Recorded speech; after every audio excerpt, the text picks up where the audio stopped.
यशोदा मैया की माता पाटला देवी ने संतों से यह नहीं कहा कि मेरे घर में बेटी के गर्भ में संतान नहीं है, वो तो बस पूजन कर कर आ रही थी और नैनों से अश्रु बहाती हुई आ रही थी। तो संत ने पूछ लिया, क्या बात है, तुम्हारे नैनों से अश्रु गिर रहा है, अब बताएं क्या।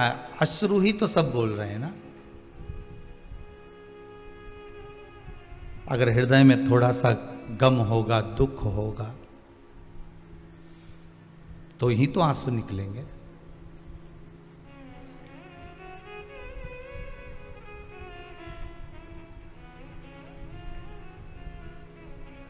संत बोले,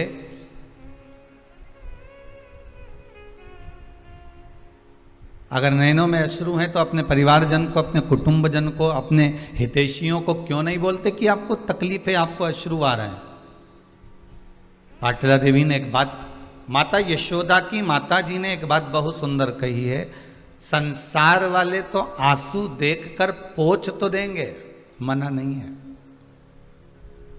पर जाते जाते कोई शब्द एक ऐसा और कहकर चले जाएंगे, फिर आंसू निकलना प्रारंभ हो जाए।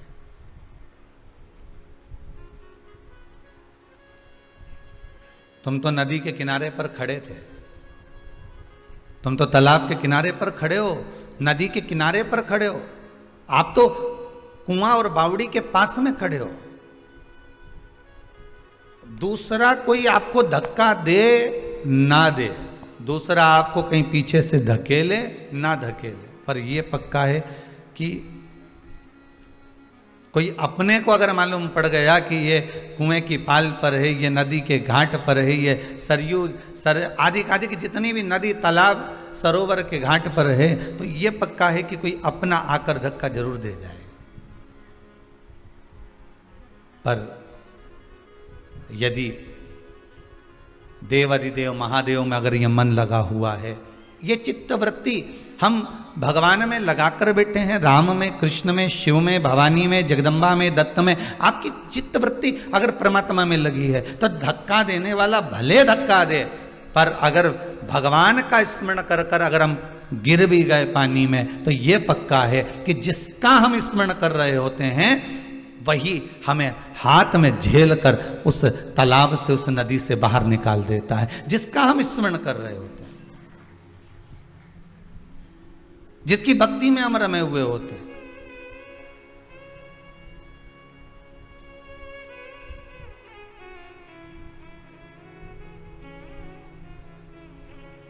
महाराज वो कहते ना, ले ले हरि का नाम नहीं, यही एक तरने का उपाय है, यही है कि ले हरि का नाम यूं ही तर जाएगा। केवल भगवान के नाम से कलियुग केवल नाम आधारा, ले हरि का नाम यूं ही तर जाएगा। धन दौलत और माल धरारे जाएगा। संपूर्ण साधन जितने भी रखे हुए हैं, संपूर्ण व्यवस्थाएं जितनी रखी हुई है, ये सब रह जाने वाली है, पर जो साथ जाने वाला है वो भगवान का नाम, इसके सिवाय कुछ भी नहीं। और हमने करा भी क्या, वस्तु तो बटोरी, नाम छोड़ दिया। सवेरे सवेरे से एक ही काम करते हैं, भैया राम राम। किसी ने पूछा कहां जा रहे हो, काम पर। काम हमने अपने पास रख लिया, राम तुम रख लो, जाओ।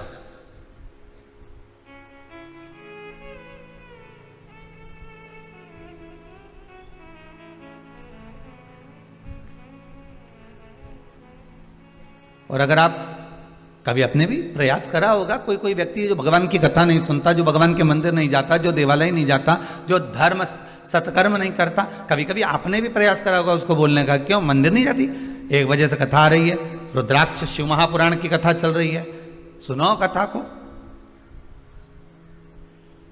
मंदिर नहीं गई तू। जिस व्यक्ति को हम कह रहे हैं कि कथा सुनो, जिस व्यक्ति को हम कह रहे हैं मंदिर जाओ, देवालय जाओ, तीर्थ जाओ, दर्शन करो, भजन करो, कीर्तन करो, नाम जाप करो, वो उल्टा आपको ज्ञान देना चालू कर देगा। अरे क्या करो, पूरा लॉकडाउन बैठ के यही तो करा था। अब अभी अभी तो दुकानें खुली हैं तो थोड़ा सा कमा लें, और मालूम पड़े तीसरी लहर और आ गई। वैसे तो बाबा देव अधिदेव महादेव संभालेगा, वो तो सब उसके हाथ में है। फिर अगर कहीं कुछ हो गया तो इसलिए अभी कमाने का मौका मिला है, कमा ले, हम इसको एकाग्रित कर ले, हम कमा ले, मना नहीं है, खूब कमाओ, डट के कमाओ। हम तो देवाधिदेव महादेव से, कुबेरेश्वर महादेव से, भंडारी से यही कहेंगे कि बाबा अगर इनको एक देते हो तो इनको दो दो, खूब दो, कमी मत रखो। पर देने के साथ में इनका मन थोड़ा सा बड़ा करते चले जाना, क्योंकि बिल्डिंग जैसे जैसे बनती चली जाती है, मकान बंगला गाड़ी जैसे जैसे बढ़ते चले जाता है, वैसे वैसे व्यक्ति का दिल मन थोड़ा कंजूसड़ा होते चले जाता है, थोड़ा चित्तवृत्ति थोड़ी कम होती चली जाती। 8-10 फैक्ट्रियां चल रही है, ओ हो 4-6 पेट्रोल पंप है, बहुत बढ़िया। कजन कितनी तो हमने कॉलोनी काट ली, बहुत बढ़िया। इतनी इतनी गाड़ियां हैं, एक एक बहू की अलग, बेटा की अलग, ओ बहुत बढ़िया। सेठ भी अलग अलग हैं, हीरा का अलग, कुंदन का अलग, इसका अलग, उसका अलग। हमने कहा बहुत जोरदार। अब उनसे पूछा जाए कि आपने इतना सब कुछ करा, अपने जीवन काल में आपने भगवान का भजन कितना करा, आपने शिव महापुराण की कथा कितनी करवाई, अपने जनमानस के लिए, संसार के लोगों के लिए कोई प्याऊ खुलवाया, संसार के लोगों के लिए कोई मंदिर बनवाया, संसार के लोगों के लिए कोई बाग बगीचा बनवाया, संसार के लोगों के लिए कोई बेलपत्री का पौधा लगाया, संसार के लोगों के लिए कोई शमी का पौधा लगाया, संसार के लिए तुमने किया क्या? ये तो करा तुमने अपनी पत्नी के लिए, ये तो किया तुमने अपने बच्चों के लिए, ये तो किया तुमने अपने परिवार के लिए, अपने कुटुंब के लिए, अपने लिए करा, संसार के लिए क्या करा? कथा, इन कथाओं की लाइन में एक कथा में पहले कहा था, व्यक्ति नहीं बनना हमको, केवल हमको व्यक्तित्ववान बनना। व्यक्ति जब मरता है उसको कोई याद नहीं करता 13 दिन के बाद, और याद करेंगे तो 1 आध महीना करेंगे, 1 आध महीना तो करा मालूम पड़े 5-6 महीना करेंगे, इससे ज्यादा कोई याद करेगा कि तुम्हें? कथा में कहा था पहले भी कि हमें व्यक्ति बनकर नहीं जाना, हमको व्यक्तित्ववान बनकर जाना। व्यक्ति बनकर जाओगे तो घर में केवल एक फोटो टंगा रहेगा, और उस पर भी माला प्लास्टिक की चढ़ी रहेगी, 16 श्राद्ध में उतरेगा, कंडा जलाकर उस पर धूप छूटेगी, इससे ज्यादा कुछ नहीं होगा। पर व्यक्ति बनकर गए तो फोटो लगा घर के अंदर, व्यक्ति बनकर गए तो धूप भी छोटी घर के अंदर, व्यक्ति बनकर गए तो माला भी चढ़ी घर के अंदर। पर व्यक्तित्ववान बनकर जाओगे तो कहीं फोटो लगाने की जरूरत नहीं है, क्योंकि व्यक्तित्ववान व्यक्ति जब जाता है तो दिल में फोटो फिट कर चले जाता है, सबके हृदय में फोटो फिट कर जाता है कि ये इनके हृदय में उस व्यक्ति का, उस व्यक्तित्ववान व्यक्ति का फोटो लगा हुआ।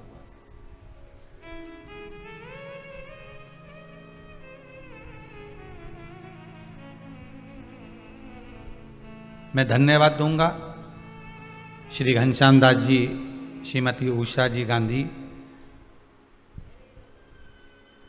खामगांव महाराष्ट्र को, कि धन का सही उपयोग यही है और मन का भी सही उपयोग यही है। और जितने पूर्वजों के आपने नाम लिखे हैं, मैं तो कहूंगा ये उन्हीं का आशीर्वाद है, उन पूर्वजों का ही, जो आप खामगांव से ऑनलाइन शिव महापुराण की कथा को करवा रहे हो, महाराष्ट्र से।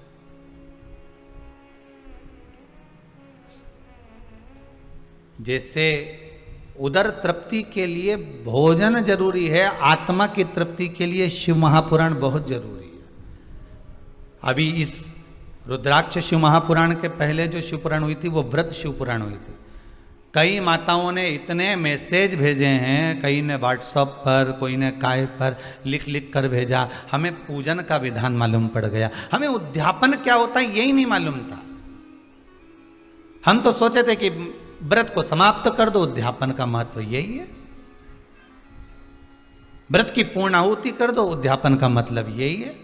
हम तो ये सोचते थे कि कोई अनुष्ठान पूरा हुआ तो उद्यापन कर देना, पर मालूम ये पड़ा कि उद्यापन करने के बाद उस वस्तु पर सील, उस व्रत पर, उस उपवास पर सील ठप्पा लग जाता है कि अब ये तुम्हारा हो गया। हमको ये नहीं मालूम था कि ये व्रत अब हमारा हो गया, हम तो उद्यापन कर देते थे।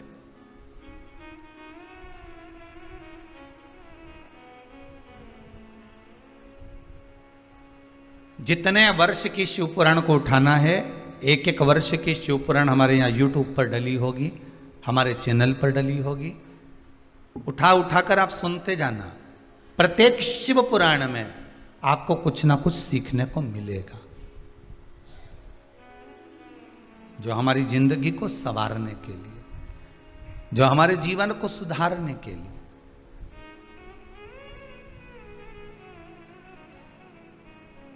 केवल माला लेकर बैठे रहे, 2 घंटा 4 घंटा तक जपते रहे, इससे परमात्मा की प्राप्ति का साधन नहीं।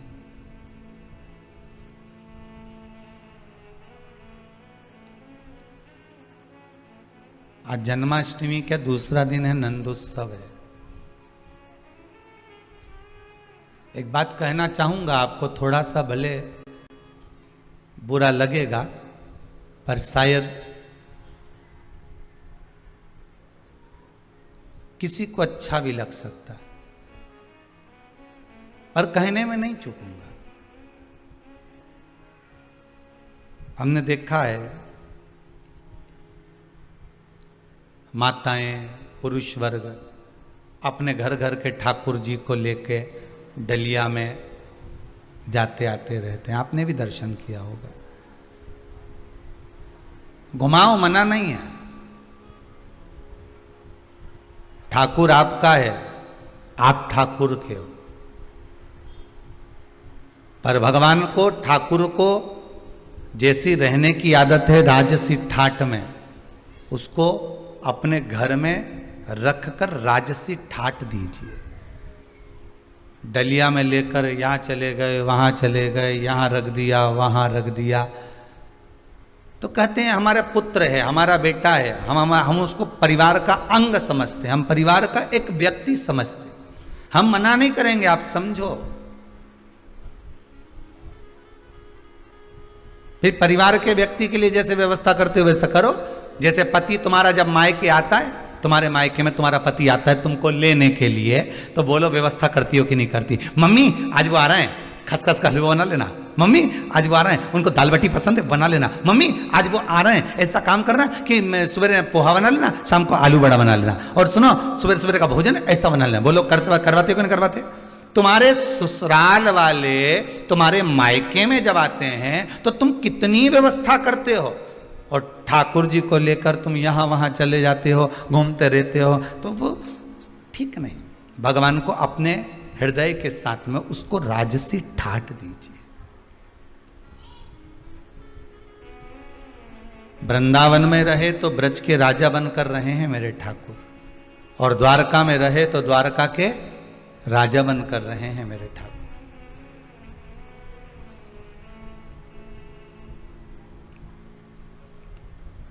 अभी एक बार तो कहाँ हमने देखा था कहीं पर कि कोई माताएं हैं तो ऐसे राधा कृष्ण थे, उनको एक हाथ में राधा को पकड़ी थी, एक हाथ में कृष्ण को पकड़ी थी, और चली जा रही,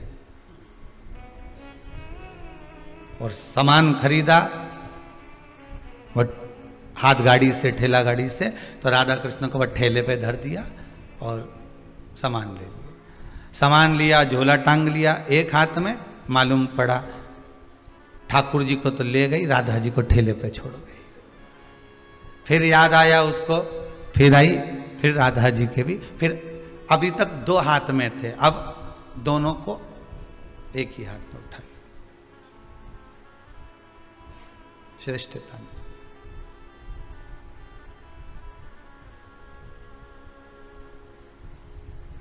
अगर हम ही हमारे ठाकुर को इस तरह से रखेंगे तो जनमानस क्या सोचेगा?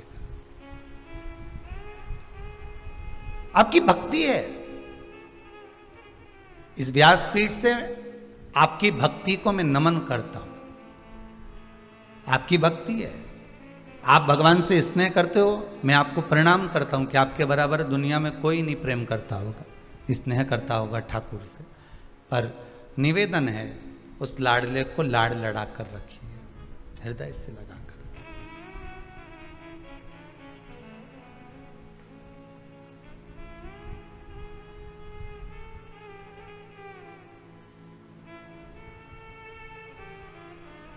और चित्त वृत्ति में अगर वो समाया है तो फिर क्या सोचना। किसी एक माता जी ने पूछा था क्या शंकर भगवान का शिवलिंग घर में रखना जरूरी है? मेरा पति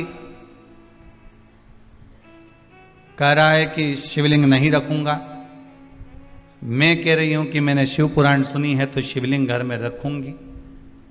बहू भी मेरा साथ दे रही है, बेटा भी मेरा साथ दे रहा है, पर मेरा पति मना कर रहा है। तो हमने उस माता जी से एक ही बात लिखकर भेजी कि आपसे निवेदन है कि अगर आपका पति मना कर रहा है शिवलिंग रखने को तो मत रखो। हृदय में तो शिव है ना, श्वासों में तो शिव है ना, धड़कनों में तो शंकर है ना, रोमावली में शंकर समाया हुआ है। 3.5 करोड़ रोम छिद्र जो ये मनुष्य के शरीर में है, हर एक रोम के अंदर शंकर ही तो है, शिव ही तो है।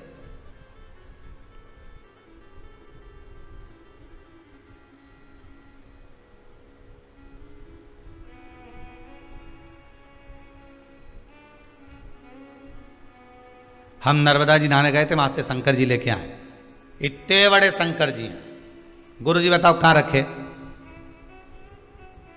हमने कहा लाने का कौन ने बोला था तेरे को? वो इतने बड़े लेके आई है तो कोई मंदिर की ले लाई होगी ना? नहीं, वो तो सब ले जा रहे थे तो हमने कहा हम भी ले चले। अच्छा, शिव पुराण कह रही है एक छोटा सा छोटा मात्र एक तिल बराबर का भी अगर कंकर है तो वो शंकर है। आप उसमें तो भगवान का दर्शन करिए, आप उसमें तो भगवान का दीदार करिए।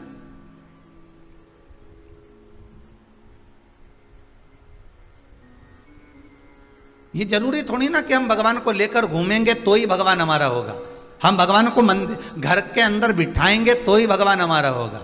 किसी किसी के यहाँ शादी में ब्याहों में लड्डू गोपाल देते हैं कन्यादान में। अब लड्डू गोपाल जी दे तो देते हैं वो कन्यादान में। अब ईमानदारी की बात है, वो लड्डू गोपाल जी को कन्यादान में किया तो जितने भी लोग उनको लेके गए तो वो जो बर्तन नहीं होते नहीं कन्यादान के, ने हंडा ने बाल्टी ने टंकी ने सब सामान, वो उसी में वो डाल के ले गए।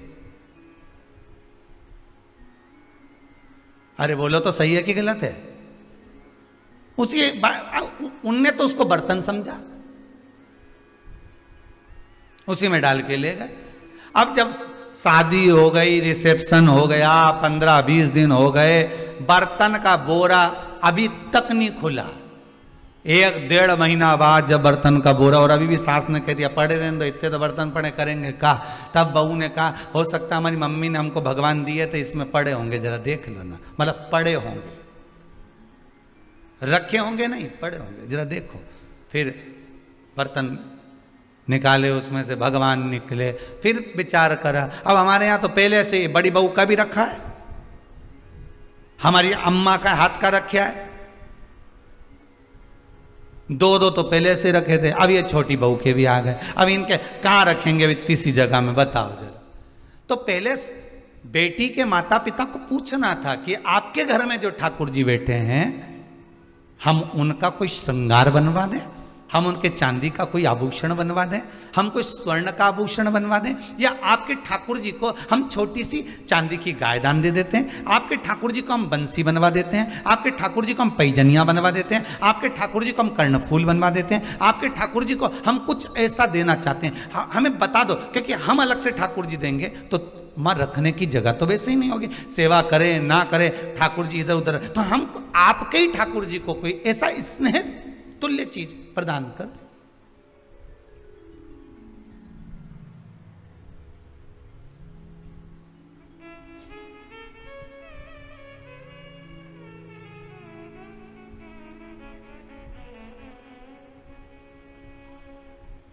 लोग वो बकरी की चाल, भेड़ चाल बोलते हैं ना, ऐसे चलते हैं।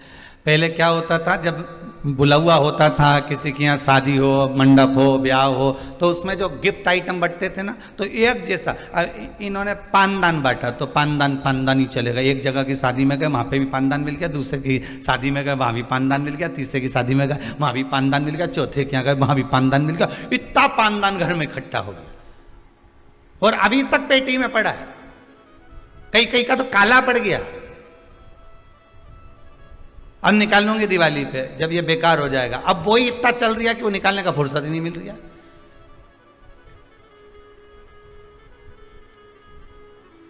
फिर चलो तो एयर टाइट डब्बा जिसमें एयर नहीं भरा। अब वो डब्बा एक के यहाँ गए उसने भी दिया, दूसरे के यहाँ गए उसने भी दिया, तीसरे के यहाँ गए उसने भी दिया। फिर चौथे नंबर पर फिर पानी की वो बॉटल जिसमें चाय गरम रहे, तो एक के यहाँ गए तो उसने भी बुला हुए में दी। इतनी बॉटल इकट्ठी कर ली, वह पेटी के अंदर पड़ी 4-6। अब ये सोच रहे कि अब मैं पैक कर करके किसी को दे दो, नहीं भाई।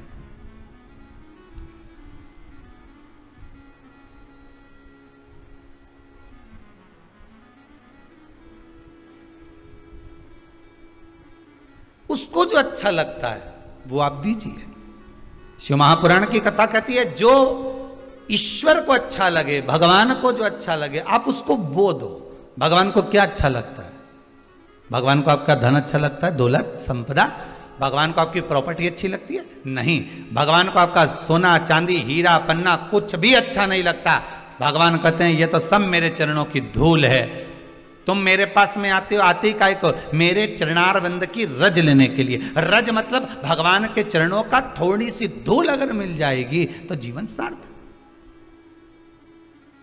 मेरे पास क्यों आए हो? मेरे पास तो अगर आए हो, कुछ देना चाहते हो तो केवल मुझे दे रहे हो, तो मुझे जो प्रिय है वो दीजिए। तो भगवान को प्रिय क्या है? तो कहा मुझे प्रिय है बस तेरा भजन, मुझे प्रिय है तेरा स्मरण। तेरे हृदय से तू भगवान का नाम ले ले, श्री शिवाय नमस्तुभ्यम बोल ले। बाबा कहते हैं बस मैं तेरा हो गया, तू मेरा हो गया।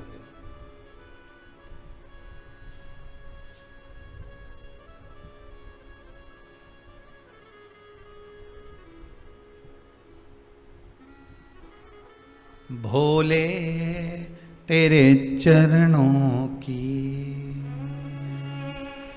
घर धूल जो मिल जाए, सच कहता हूँ भोले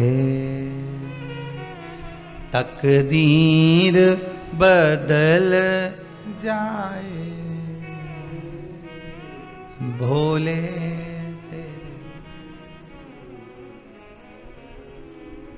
ये मन बड़ा चंचल है, कैसे तेरा भजन करूं।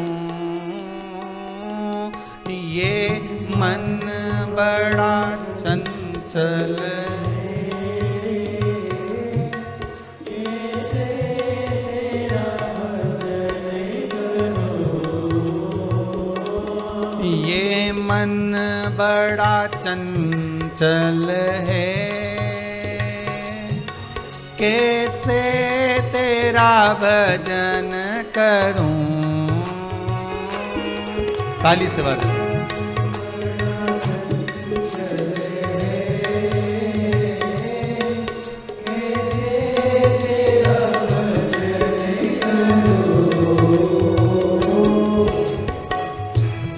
बाबा जितना इसे समझाऊं, जितना इसे समझाऊं, जितना इसे समझाऊं, जितना इसे समझाऊं, उतना ही मचलता है, जितना इसे समझाऊं। बोले उतना ही मचलता है, भोले तेरे चरणों की, भोले तेरे चरणों की, हर भोले।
नजरों से गिरा नाना,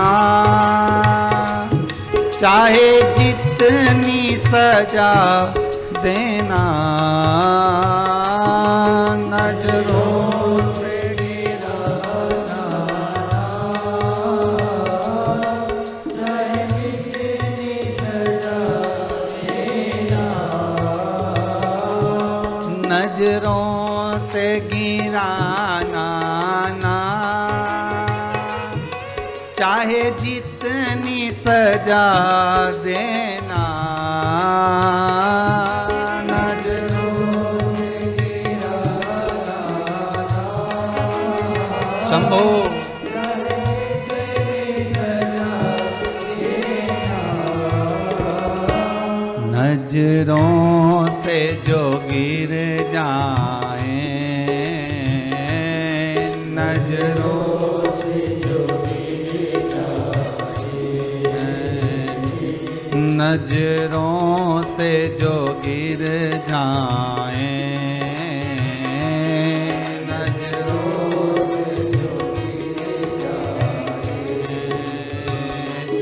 मुश्किल है संभल पाना,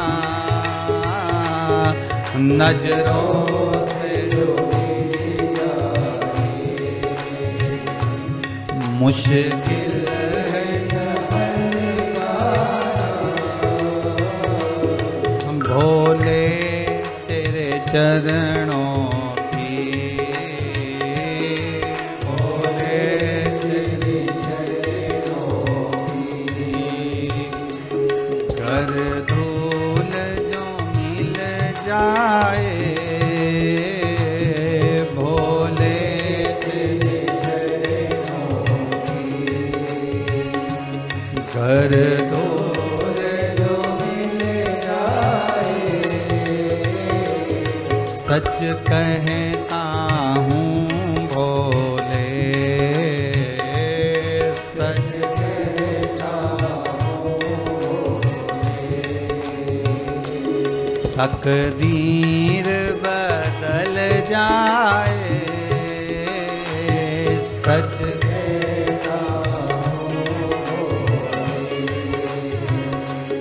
तकदीर बदल जाए,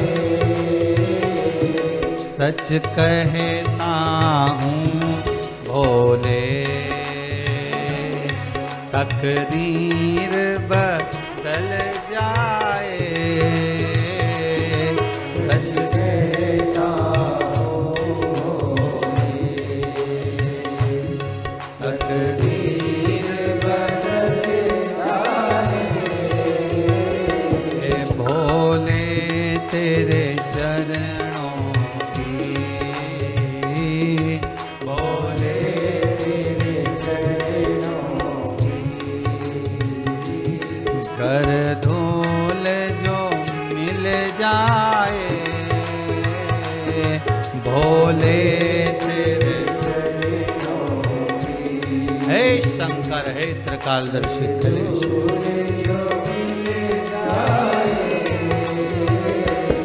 भोले तेरे चरणों की, भोले हे शंकर करुणा सागर, आपके चरणारविंद की मात्र रज मिल गई तो मेरा जीवन तो वैसे ही सार्थक हो गया। रिटर्न बढ़वा, मेरा जीवन तो वैसे ही सार्थक हो गया। उसकी सार्थकता, उसकी आनंदता, उसकी उमंगता आपके चरणारविंद की रज से है, चरणों की रज। ये जरूरी नहीं है कि घर में शिवलिंग होना बहुत जरूरी है। हम तो कहेंगे शिवलिंग है आपके घर में, अच्छी बात है, सेवा करो, चाकरी करो, दर्शन करो, कथा स्मरण करो, पूजन करो, पाठ करो।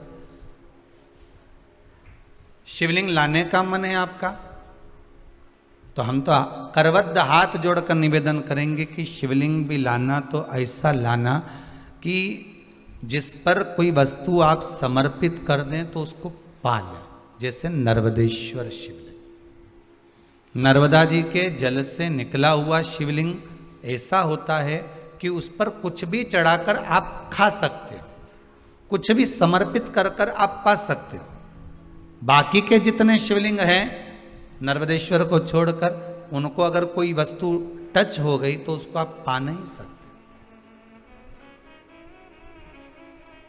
फिर वो बैरागी, त्यागी, साधु, सन्यासी, तपस्वी, साधक, उपासक के लिए रहेगा, वो फिर आपका पाने के लिए नहीं रहेगा। वो संत के लिए, साधु के लिए, जिसने अपना घर गृहस्थी परिवार सब छोड़ दिया हो, फिर वो उसका है, फिर उसके लिए। और अपन तो गृहस्थी हैं, घर में रहने वाले हैं। कभी कभी शंकर भगवान का स्नान कराएंगे, अभिषेक करेंगे तो दूध दही का पंचामृत चरणामृत भी ले लेंगे। अपन तो गृहस्थी है।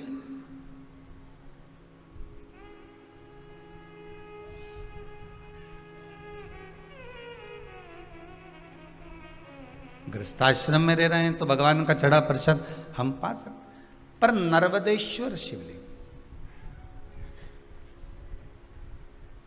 इसलिए भगवान भूताधिपति भूतेश्वर भगवान शंकर को जो भोग लगाया जाता है, सामने थाली रख दी जाती है सम्मुख में बाबा के सामने, स्पर्श नहीं हुआ है उसका, दूर रखिए, उसको आप पा सकते हो। यदि स्पर्श हो गया तो फिर किसी साधु को, किसी सन्यासी को, किसी तपस्वी, किसी साधक, किसी उपासक को दिया जाए, जिसने अपना घर परिवार सब छोड़ दिया। रुद्राक्ष शिव महापुराण की कथा चल रही है। भगवान के आंख से आंसू क्यों गिरा, बात वहां पहुंचना। तब रुद्राक्ष का पौधा उत्पन्न होगा, तब जाके रुद्राक्ष उत्पन्न होंगे, एक मुखी से लेके 14 मुखी तक। फिर उसका वृत्तांत वर्णन कई कई जगह पर देखने को मिलता है कि इतना बड़ा रुद्राक्ष, उस पर शेषनाग भी बना है, उस पर शिवलिंग भी बना है। तो ये हमको दिया था, बहुत महंगा लेकर आए। तो ये रुद्राक्ष पर शिवलिंग नहीं होता, शिवलिंग की आकृति शंकर खुद अपने आप बनाता है, उसको घिसकर या सांप को छीलकर या बनाकर ये नहीं बेचा।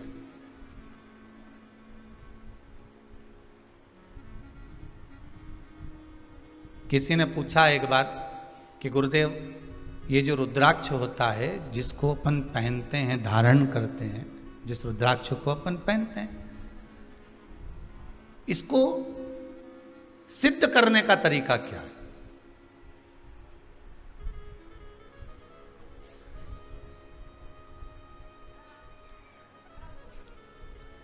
अच्छा, सिद्ध नकली भी हो जाता है और सिद्ध असली भी हो जाता है। अब इसको भी समझ लेना जरा अच्छी तरह से। प्लास्टिक का जो रुद्राक्ष होता है, नकली जो रुद्राक्ष होता है, सिद्ध वो भी किया जाता है, लोग अब सिद्ध करते ही हैं उसको। और असली का जो रुद्राक्ष होता है उसको भी सिद्ध करते हैं। तो कहा महाराज जी दोनों में अंतर क्या है? तो शिव महापुराण की कथा कहती है, रुद्राक्ष शिव महापुराण की कथा कहती है कि नकली और असली में एक अंतर जरूर है कि असली रुद्राक्ष अपना काम मात्र सिद्ध होते ही चालू कर देता, और नकली रुद्राक्ष आप 50 बार उसको अभिषेक में रख लिए, 50 बार आपने अनुष्ठान कर लिया, 50 बार आपने व्यवस्था कर ली, 50 बार आपने उसको रिझाना चाहा, उसके बाद भी वो सिद्ध नहीं हो पा रहा। 4 दिन अगर उसने अपना असर दिखा दिया तो 5वें दिन वापस वो डाउन हो जाएगा। ये नकली है। और असली एक बार अगर आपने धारण कर लिया, असली रुद्राक्ष को अगर आपने एक बार पहन लिया, असली रुद्राक्ष को अगर आपने अपनी जिंदगी में एक बार उतार लिया, असली रुद्राक्ष का पानी अगर आपने पी लिया, थोड़ा सा भी आचमन कर लिया, तो बीमारी तो दूर होना ही है।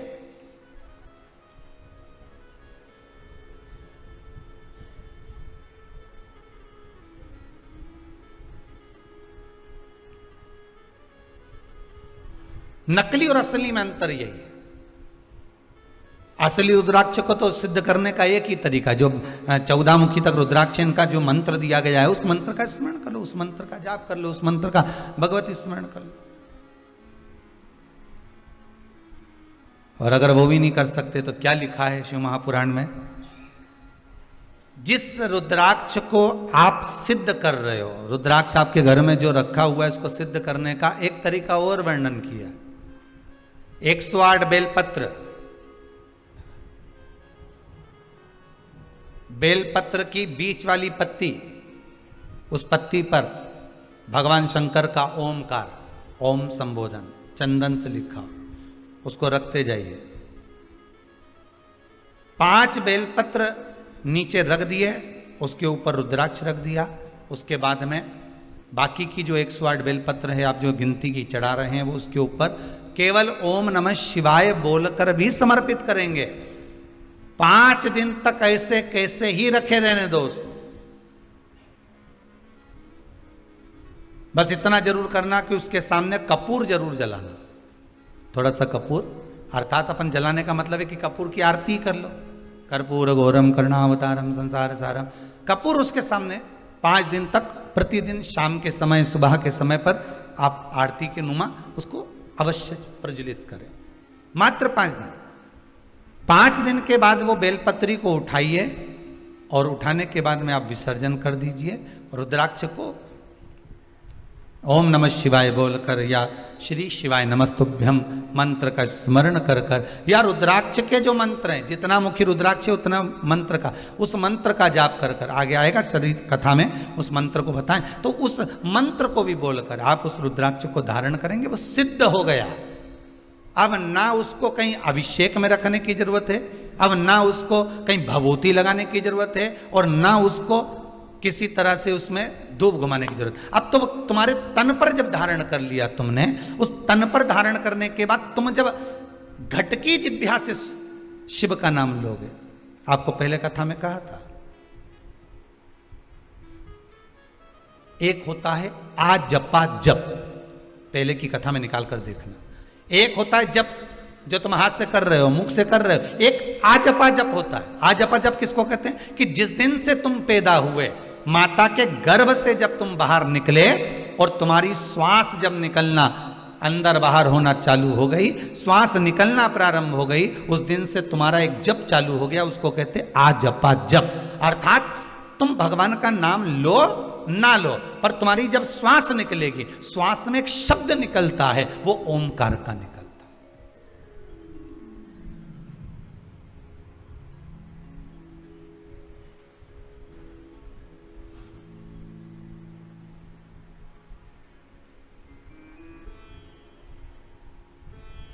अब एक बार कथा में कह दिया कि ये श्वास निकली है तो इसमें शब्द भगवान का निकला है, तो कहे रात को जो सोते हैं और घुर्राटा भरते हैं उनका क्या होगा? है? रात को सोए और घुर्राटा भर रहा है, तो वो भी तो श्वास निकल रही है। तो हमारा निवेदन है, कभी कभी शंकर भगवान रुद्र रूप भी ले लेते हैं, ये तो रूप पर आधारित है, कभी कभी शिव रुद्र रूप पे भी है।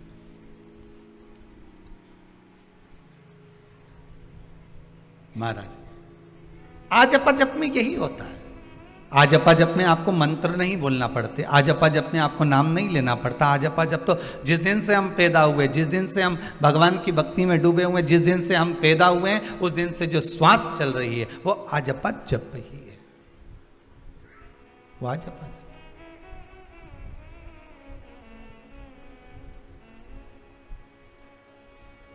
श्वास श्वास में ओम रटो, वृथा जन्म मत खोए, ना जाने इस श्वास का फिर आवन होए ना होए।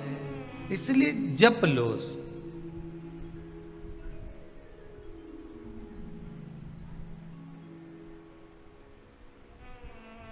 तो रुद्राक्ष जब हम गले में धारण कर लेते हैं, रुद्राक्ष जब हम अपने गले में धारण करते रुद्राक्ष को, और धारण करने के बाद हमारी श्वास का जब आजपा जप प्रारंभ होता है, हमारी श्वास का जब भगवान का नाम जपना प्रारंभ होता है, तो वो रुद्राक्ष चार्ज होते रहता है। रुद्राक्ष को फिर अलग से कहीं ले जाकर सिद्ध कराने की जरूरत नहीं है, वो चार्ज होता रहता है, चार्ज होता है।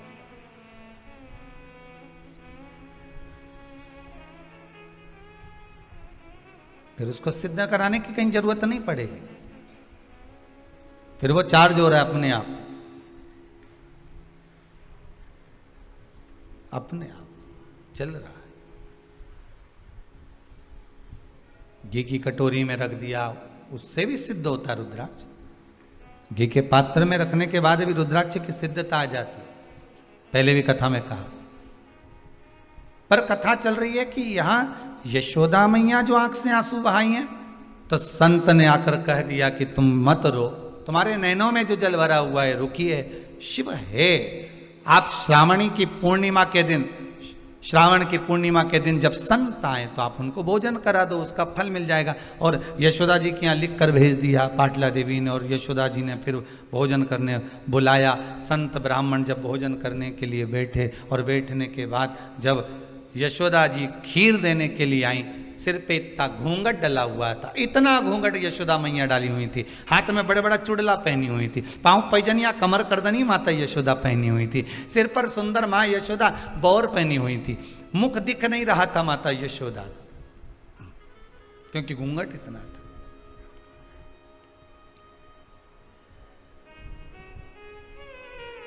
पहले की माताएं करती थी इतना घूंघट, पहले चलता था इतना घूंघट, अब तो धीरे धीरे धीरे धीरे धीरे यहाँ से यहाँ गया, यहाँ से यहाँ गया, यहाँ से यहाँ गया, बच्चा कुचा था यहाँ गया गया। अब तो बहुएं 2 बार इतना घूंघट करती है, एक बार शादी होकर आती है तब, क्योंकि मुंह दिखाई होती है तो सोने की रकम मिलती है, और दूसरी बार बहुएं घूंघट करती है घर में जब बुढ़ा बुढ़ी मरे तब। घर में कोई बुजुर्ग जब शांत होता है, रिटर्न नहीं आ रहा है, घर में जब बुजुर्ग कोई शांत होता है तब इतना घूंघट लिया जाता, तब इतना घूंघट ले लेते हैं। क्यों? कारण क्या है? क्योंकि आंख में से एक भी आंसू तो गिरना नहीं है, बस घूंघट रखकर नई नई डिजाइन में चिल्लाना है, डीले कम करो, नई डिजाइन में चिल्लाना। अब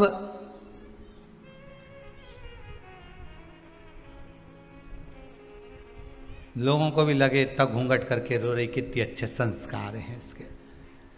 परंतु मेरा कहना है, ये कहने वाले तो कहते थे, पर जब अम्मा जिंदा थी और तब आके देखती तो घूंघट यहां मिलता, यहां।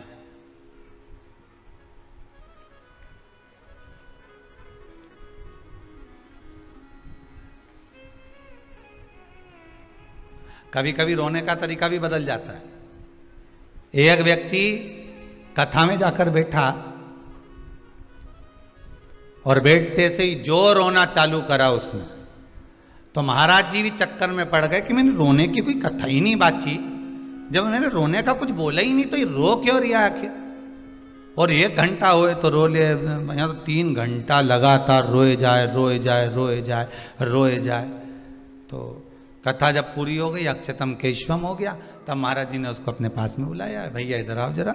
हाँ महाराज जी बोलिए, ये बताओ हमने कथा में कोई रोने की बात तो बोली नहीं, तो तुम इतना क्यों रो रहे थे। और थोड़ा बहुत रो रहे चल जाए, तो अल्लाह अल्लाह के रो रहे, चिल्ला चिल्ला के, तुम इतना क्यों रो रहे थे।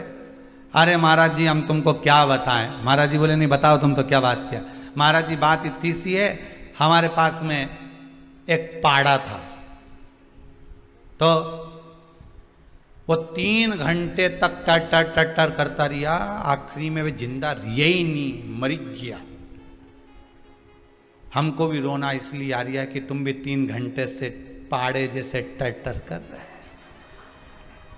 अब हमें टेंशन ये है कि पाड़ा निपट गया, कहीं तुम नहीं निपट जाओ। तो जो नहीं समझे आंसू की कीमत, जो नहीं समझ पाए कि आंसू है क्या, वो तो लगे कि हाँ, पाड़ा और महाराज एक जैसा दिखे कि 3 घंटा टटर कर।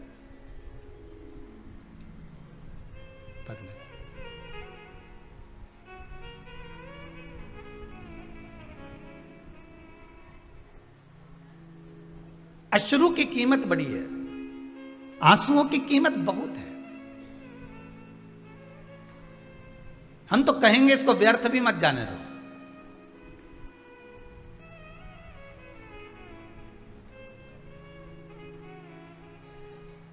रो तो उस परमात्मा के लिए रो, संसार के मनुष्य के लिए रोना उत्तम नहीं है। रो तो उसके लिए रो जो दुनिया के लिए कुछ कर कर गया, जो स्वयं खा खा के जोड़ जोड़ के खुद का ही मर गया, उसके लिए क्या रोना। ना राम नाम लीनो तूने भरी जवान, चुल्लू भर पानी में डूब के मर जा। अब इतने बड़े शरीर को तो कुआं भर के पानी चाहिए जब मरे, या कहीं की नदी भरी हो तब मरे। इतना भी पानी नदी में हो तो भी नहीं मरे, इतना बड़ा मनुष्य कहीं मरे। तो इनने तो कह दिया कि तू डूब के मर जा रे चुल्लू भर पानी में। तो बहुत घंटों तक विचार करा, तब समझ में आया कि चुल्लू भर पानी में डूब के मरने का इसलिए बोला कि जो भगवान का भजन नहीं करता, जो कभी कथा सत्संग नहीं सुनता, जो कभी भगवान की भक्ति में नहीं रमता, अपने लिए जी जी के मर जाता है, वो अगला जन्म कीड़े का पाता है। और कीड़ा चुल्लू भर पानी में डूब के मर सकता, इसलिए कहा कि तू डूब के मर जा रे। अरे बोलो तो, जितने लोग आस्था पर कथा सुन रहे बोलो जरा, तो डूब के मर जा रे चुल्लू भर। अब इतना सा पानी में कीड़ा मर सकता, जो भगवान की भक्ति से दूर है वो कीड़े के तुल्य है। जो भगवान के भजन से दूर है वो कीड़े के तुल्य है, कीड़े के तुल्य।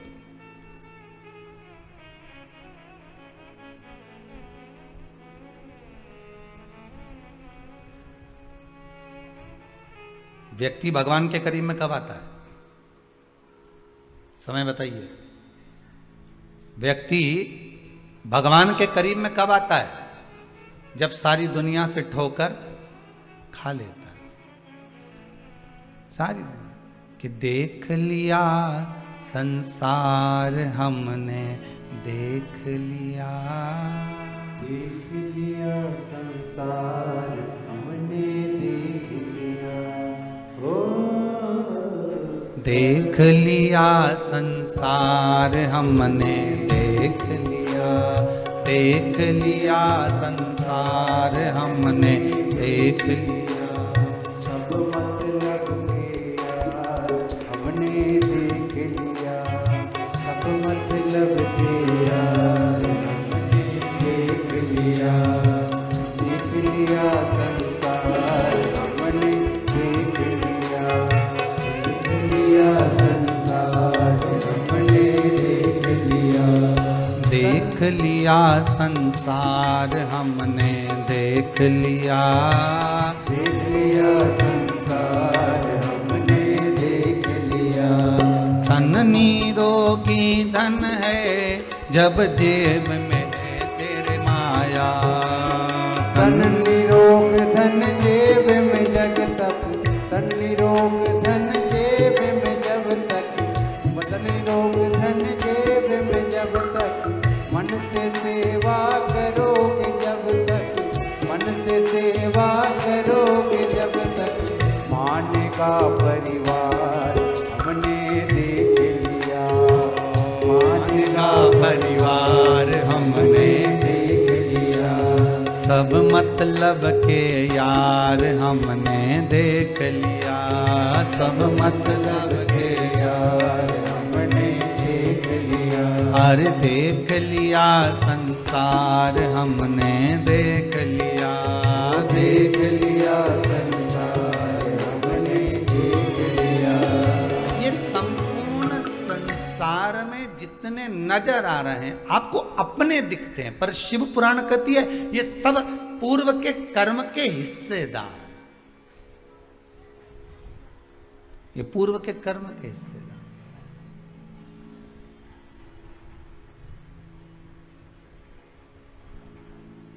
और जब ये कुछ ले रहे हैं तो अपना ही तो लेकर जा रहे हैं, स्वयं का। रो किसके लिए रो? आंसू भी बताते हैं कि रोना है तो उस परमात्मा के लिए कि मुझे कब मिलेगा वो।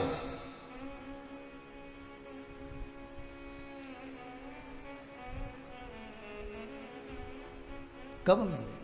सुन लो मेरे श्याम सलोना, तुमने ही मुझे पर कर दिया टोना, कर दिया टोना, मेरी अखियां तुम्हीं से लड़ी, बिहारी जी मैं कब से खड़ी, तेरी अखियां हैं जादू भरी, बिहारी जी में कब से। बस रुदन हो तो उस परमात्मा से एक बार मिलने का, एक बार उससे मिलन हो जाए। बस कई लोग, अभी तो लॉकडाउन चल रहा है, तो लॉकडाउन के चलते कुबेरेश्वर धाम पर अभी किसी को आने का तो वर्णन नहीं करते, पर कई लोग आ भी जाते हैं। और आ जाते हैं तो उनके कईयों के नैनों में जब जल रहता है तो पूछने में आ जाता है, क्यों रो रहे हो? कोई दुख है क्या आपको? नहीं। शरीर में कोई कष्ट है क्या आपको? नहीं। फिर क्या हुआ जो नैनों से जल बहा रहे हो? बस 2 साल से कथा सुन रहे थे, कब से मन में लगी थी कि जाना है, बस इस भूमि पर पांव पड़ गया तो नैनों में अश्रु भर गए। ये खुशी के हैं, उससे मिलन की आस थी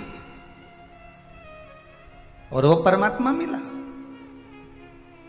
और हम तो कहेंगे बाबा विश्वनाथ से प्रार्थना करेंगे, जैसे कुबेरेश्वर धाम में आने वालों को आप मिल जाते हो और वो खुश हो जाते हैं, ऐसा ही एक बार कभी स्वयं उनके घर पहुंचकर भी मिल जाओ कि मैं आया हूं तेरे दरवाजे पर, मैं तेरी चौखट पर।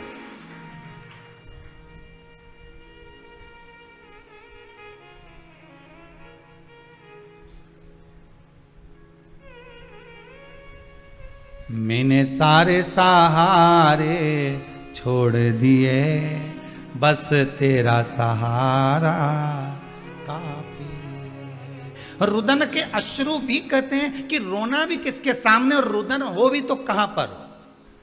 हर किसी के सामने रोना भी मत ही, लोग तो फायदा उठाएंगे। ओ सोचेंगे कमजोर है, डर रहा है, नैनों से जल बह रहा है। जो अश्रु की कीमत जाने उसके सम्मुख में रो। यशोदा जी रोई थी संतों के सामने, तो श्रावणी करने वाले ब्राह्मण जब भोजन करने के लिए आए, यशोदा जी इतना घूंघट कर कर जो भोजन परोस रही हैं, और ब्राह्मणों ने देख लिया कि ये नंद बाबा की दाढ़ी सफेद, बाल सफेद, और ये नंद बाबा के छोरे की पत्नी दिखे। अब उनको क्या मालूम था कि नंद बाबा की ही धर्म पत्नी है। उनको तो लग रहा था कि ये बहू है, उनको तो ये महसूस हो रहा है कि ये बहू है। अब इनके घर में कोई बच्चा नहीं दिख रहा, तो सारे संतों ने खीर खाते खाते, कटोरा तो हाथ में ही था, थोड़ी तो मुंह में, थोड़ी हाथ में, और खाते ही खाते बोल दिए।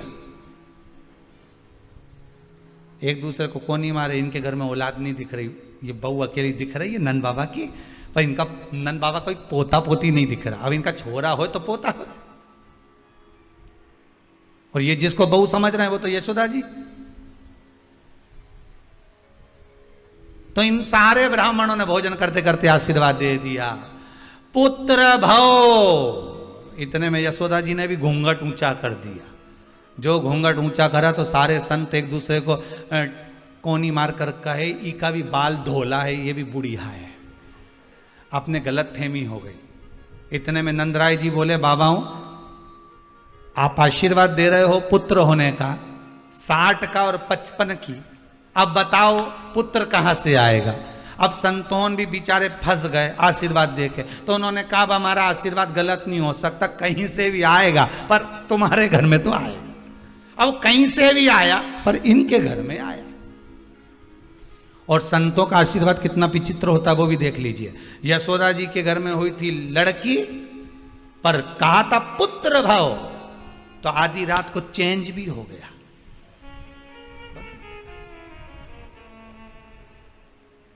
चमत्कार सा हो गया, लोगों हो गई बात निराली। रात ही रात में नंद बाबा की दाढ़ी हो गई काली। ना जाने किस ऋषि मुनि ने धागा हाथ लपेटा, कि नंद घर अनहोनी हो गई, बेटी हो गया बेटा। ये चमत्कार नहीं तो और क्या है।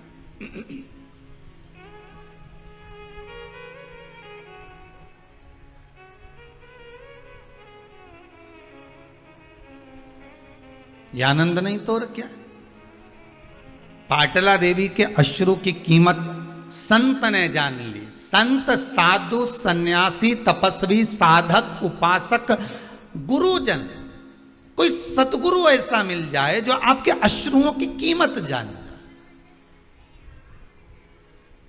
और वो सतगुरु कोई दूसरा नहीं होता, वो सतगुरु केवल एक ही है, शिव गुरु। कौन सा गुरु है? जम के बोलो जरा, शिव गुरु। जिसका कोई गुरु नहीं, उसका गुरु शंकर, उसका गुरु शिव।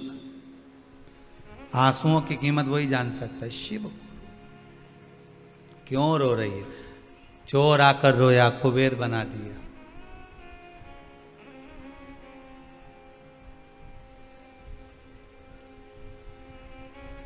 घोषमा की आंख में आंसू था, बेटा जीवित कर कर पहुंचा दिया। अश्रु देखिए। ब्राह्मण रोए दूषण नाम के राक्षस के लिए, महाकाल प्रकट हो गए। चंद्रदेव रोए अपनी काया के लिए, भगवान शिव प्रकट हो गए।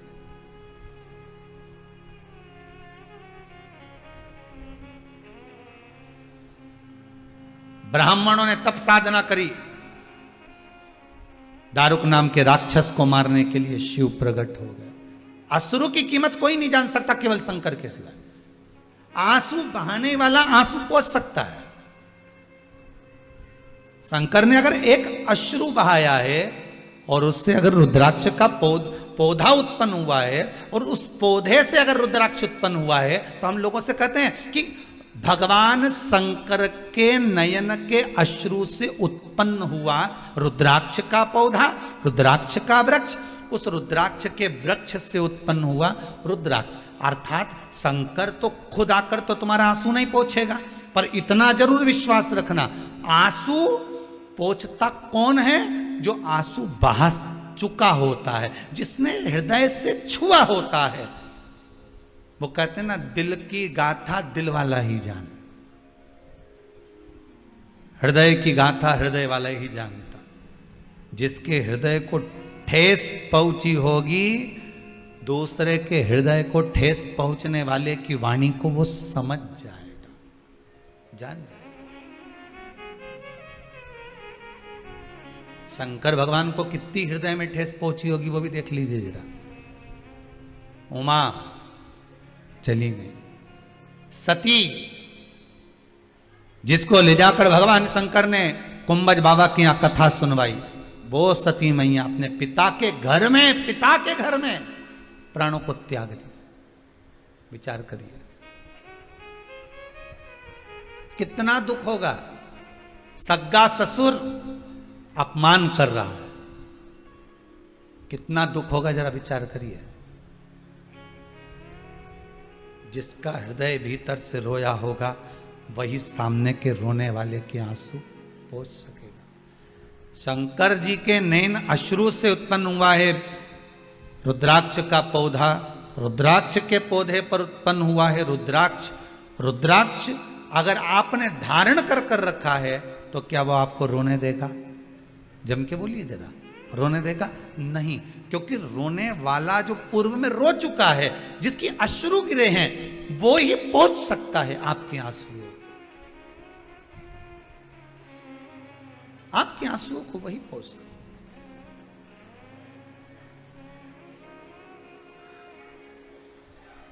बस वही जान सकता। इसलिए कहा था,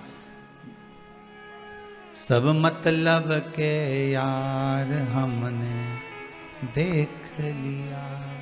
ये संसार सागर केवल एक हमारे जो पूर्व के कर्म के अनुसार हमें जितने लोग मिलते चले जाते हैं। आपके अगर भक्त मिले हैं, आपके अगर परिचित मिले हैं, आपके रिश्तेदार मिले हैं, आपके कुटुंबी मिले हैं, आपके परिवार वाले मिले हैं, आपके रिश्तेदार मिले हैं, आपके परिवार के जन मिले हैं, पुत्र पुत्री बेटा बहू आदि कादिक जितने भी मिले हैं, ये हमारे पूर्व के कर्म के अनुसार मिले।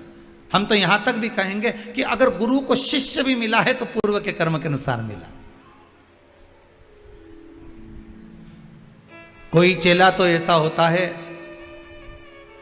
जो गुरु जी की सेवा में तत्पर लगा रहता है, और कोई चेला ऐसा होता है जो गुरु जी से भी कुछ कमाने के लिए निकला पड़ा होता है। अगर गुरु को चेले भी मिले हैं ना, तो वो भी पूर्व के कर्म के अनुसार मिले, वो भी पूर्व का कर्म।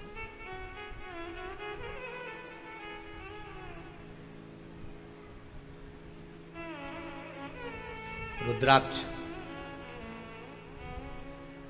बहुत छोटा है, एक बड़ा मन का भी होता है, इतना बड़ा।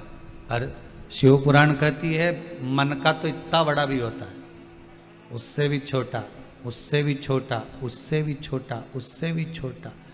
जितना रुद्राक्ष छोटा होता है उतना ज्यादा फल देता है।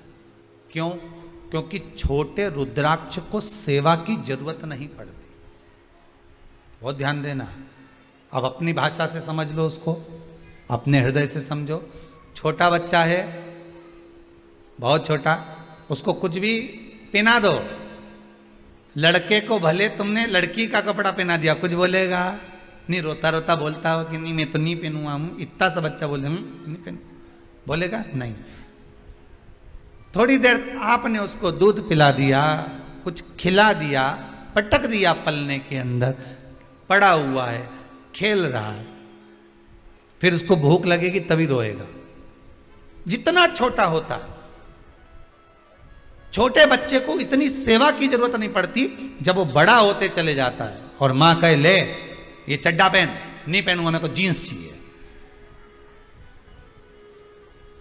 पहन रहा है कि नहीं पहन रहा है? नहीं पहनू, फिर मैं तेरे को लेके नहीं जाऊंगी नाना के घर, मत जानना, मैं तो नहीं पहनू।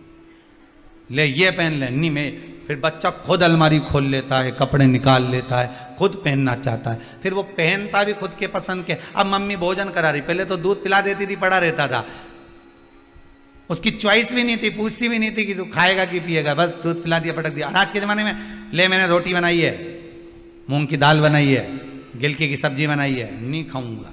क्यों? मीन चाउमीन क्यों नहीं बनाई? अब मैं नहीं खाऊंगा, वो बगरा हुआ बना, बगरा हुआ बोलते हैं, बगरा बोलते हैं, हाँ जो भी बोलते हैं, भगर मगर क्या बोलते हैं, ये क्यों नहीं बनाया? फिर ये क्यों नहीं बनाया? फिर ये पिज़्ज़ा क्यों नहीं बनाया? तो ये वस्तु क्यों नहीं बनाई, वो वस्तु क्यों नहीं बनाई? अब उसकी चॉइस चालू हो गई।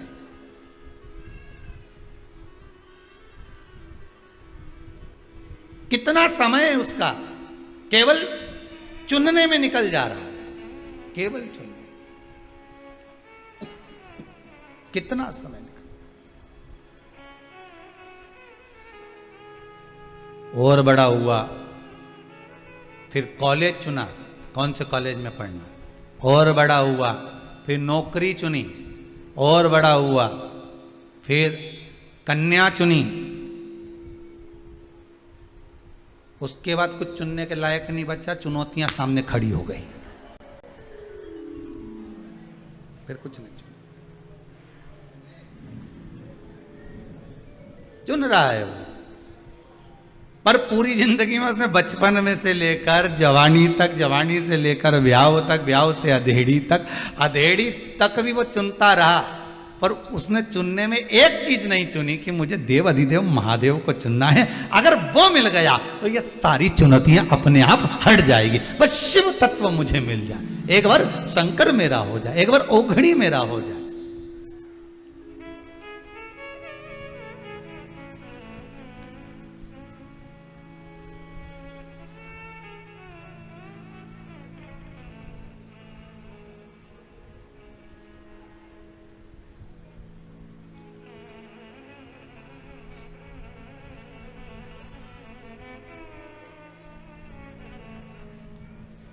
चुनौतियां खड़ी है सामने, पर शिव तत्व अगर हमारे पास में है, शंकर हमारे पास में, तो रुद्राक्ष जितना छोटे से छोटा होगा, जितना छोटा होगा, बच्चा जितना छोटा होगा, उसको उतनी सेवा की जरूरत कम पड़ेगी।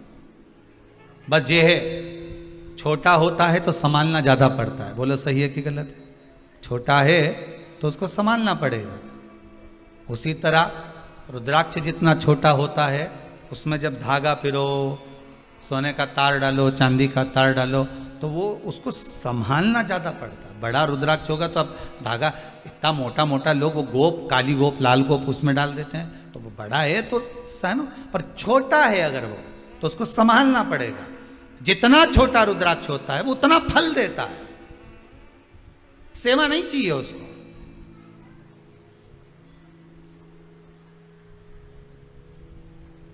उसको सेवा की बहुत कम जरूरत पड़ती है। शिव पुराण कहती है जितना बड़ा रुद्राक्ष होता है, जितना बड़ा रुद्राक्ष होता है,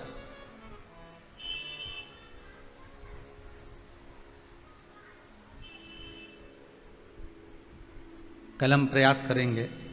एक भगत ने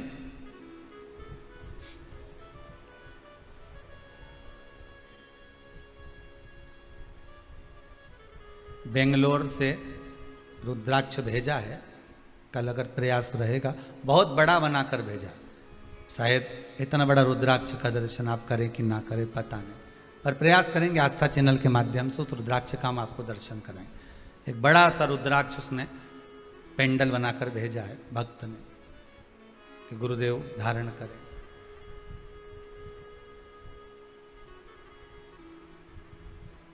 कल दर्शन कराएंगे, प्रयास करेंगे। बहुत बड़ा रुद्राक्ष। अब उस रुद्राक्ष अगर बड़ा है तो उसको इतनी सेवा का जरूरत नहीं है, पर जो छोटे से छोटा है, बड़े को तो सेवा चाहिए, पर जितना छोटा होगा, जितना छोटा उतना सुख देगा। कितना सुंदर लिखा है, छोटे रुद्राक्ष की माला, छोटा जो रुद्राक्ष होता है उसकी माला, कैंसर का जो मरीज होता है,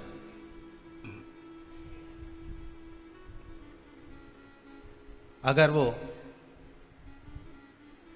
फर्स्ट स्टेज का कैंसर भी है, छोटे रुद्राक्ष अगर अच्छे हैं, 3 मुखी से लेकर 5 मुखी, 7 मुखी, 9 मुखी, 11 मुखी छोटा रुद्राक्ष मिल जाए, उसकी माला अगर पानी में डाल दी जाए और उस पानी को वो मन का ही डाल दो, उसी का पानी थोड़ा थोड़ा कैंसर के मरीज को सुबह दोपहर शाम श्री शिवाय नमस्तुभ्यम का जाप कर कर, पंचाक्षर ओम नमः शिवाय का जाप कर कर, शंकर शिव का नाम लेकर, महाकाल बाबा का नाम लेकर, विश्वेश्वर विश्वनाथ का नाम लेकर, केदारेश्वर का नाम लेकर, 12 ज्योतिर्लिंग का स्मरण कर कर अगर वो आचमन करना प्रारंभ कर दे तो कैंसर रोग में भी आराम मिलना प्रारंभ हो जाता। केवल आचमन ही नहीं करना है, अगर स्त्री है तो अपने उल्टे हाथ पर भी उस मनके की माला को लपेट सकती है, पुरुष है अपने राइट हैंड में उस माला को, अगर कैंसर से पीड़ित व्यक्ति है, रोग से बहुत पीड़ित व्यक्ति है, उसको बल मिलता है, उसको पावर मिलता है, उसको एक एनर्जी, उसको एक तेज मिलता है रोग से लड़ने का।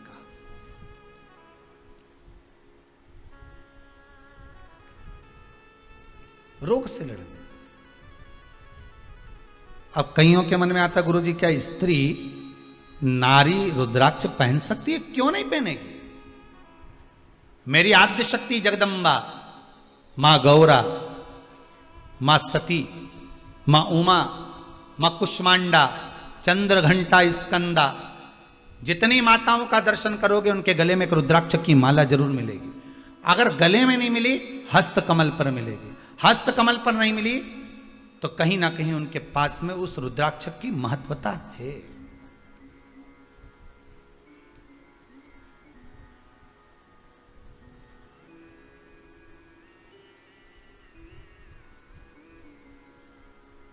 बस एक अंतर है, तुलसी की माला हम पहनते हैं तो उसमें मन के कितने होते हैं? जम के बोलिए जरा। 108। रुद्राक्ष की माला हम पहनते हैं, उसमें समता के मन के नहीं होना चाहिए।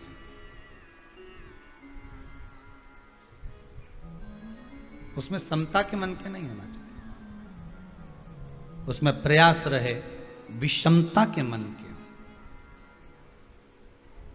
क्यों? उसका क्या कारण है? रुद्राक्ष शिव महापुराण की कथा कहती है कि विषम परिस्थिति में विषमता के मन के उसको भेद देते हैं। ध्यान दीजिएगा, विषम परिस्थिति में व्यक्ति रुद्राक्ष कब पहनता है?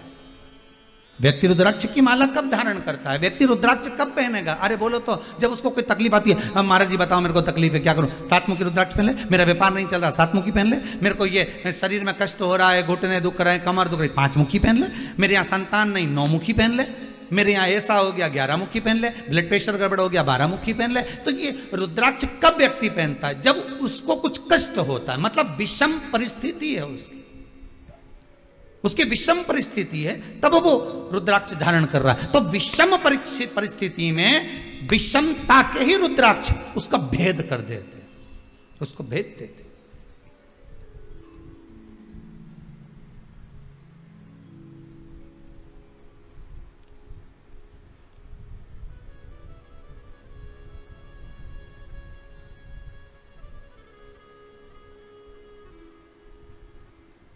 बस समता और विषमता में एक अंतर और देख लीजिए। चक्रव्यूह किसको घेरा था? जम के बोलो। अभिमन्यु। कौन गया था अंदर? अभिमन्यु। प्राण छूट रहे हैं, भीष्म पितामह की आंख से आंसू बह रहे हैं। इशारे में पूछ लिया, तुझे ये चक्रव्यूह में घुसना किसने बताया था? कहा, जब मेरी माता के गर्भ में कष्ट हो रहा था, मेरी माता के उदर में कष्ट हो रहा था, ना मेरी माता को नींद आ रही थी, ना मुझे आ रही थी। मेरे पिता चक्रव्यूह की रचना बता रहे थे। मतलब कष्ट में, विषमता में वो सीख गया था कि मुझे अंदर जाना है। पर बाद में समता का जब समय आया, मेरी माता को नींद आई। समता के समय तो विषमता में प्रवेश करना तो सीख गया, पर निकलना नहीं सीख पाया। अगर थोड़ी विषमता और रहती तो भेद कर कर बाहर आ जाता मैं।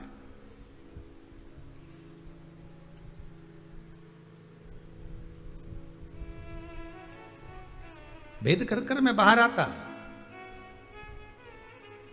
हमारे यहां पर 3 रोटी खाओ तो घर की माताएं कहती थोड़ा आधा टुकड़ा और लेना पड़ेगा। 3 तिगाड़ा काम बिगड़, लो जरा इतना सा टुकड़ा और लो। अच्छा, रसगुल्ला खाते समय तो नहीं बोलती कि तुमने 3 खाया, एक और लो। या सुनार की दुकान पर 3 आइटम लिए हों और मां बोल दे कि नहीं 3 तिगाड़ा, या तो एक और दिलाओ, नहीं तो एक कम का तो बोलेगी ही नहीं, एक और दिलाओ। मतलब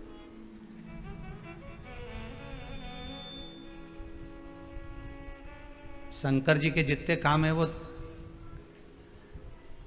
जल की जो पात्र रखा रहता है जलाधारी, वो भी 3 पाए, ब्रह्मा विष्णु महेश।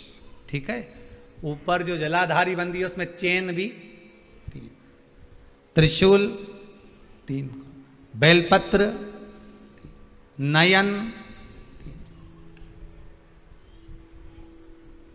त्रिपुंड,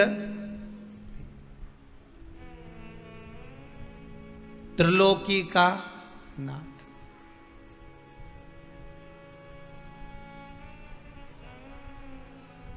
वो चला ही विषमता, उसको कोई मतलब नहीं। जहां पर दुनिया सब आस छोड़ दे, जहां दुनिया अपना पूरी आस छोड़कर पटक दे, पूरी आस छोड़कर। आज कोई एक माता जी आई थी, आप में से भी कुछ लोग शायद होंगे, कुछ लोग खड़े होंगे, तो वो कह रहे थे उनका पति वेंटिलेटर पर पड़ा हुआ है, कुछ प्लेटें घट गई होंगी। तो डॉक्टर ने तो जवाब दे दिया था, मना करा था कि भाई ठीक नहीं है। पर उनका विश्वास देखिए, उस व्यक्ति की पत्नी शिव महापुराण की कथा सुनती थी, आज ही का चरित्र है, और शायद कुछ विभाग में अच्छी पोस्ट पर उनका पत्नी ने कहा, बस मैं हॉस्पिटल से मुझे एक बार जाना है कुबेरेश्वर धाम, फिर जो होगा देखा जाएगा। आप में से कोई खड़ा होगा तो उसको मालूम होगा कि वो शब्द थे उनके कि हम 1 किलोमीटर दूर ही रह गए थे और डॉक्टर ने फोन कर कर कहा कि अब अच्छे होने की आस बढ़ गई है। मतलब वो त्रिगुणाकार है, वो त्रिकालदर्शी है, वो त्रिलोकी का नाथ है, वो कैलाशी, वो अविनाशी है। विषम परिस्थिति में विषमता में रहने वाला ही काट सकता है, समता में नहीं। डनलप के गद्दे पे सोने वाले को कह दो कि रात्रि को तुम्हें चौकीदारी करना है, करेगा? अरे बोलो तो सही। पर कांटों पे सोने वालों को कह दो कि आओ यार नींद भी तो नहीं आ रही, जग लूंगा, कर लूंगा, ठीक है। विषम परिस्थिति में रह रहा था तो कर लूंगा।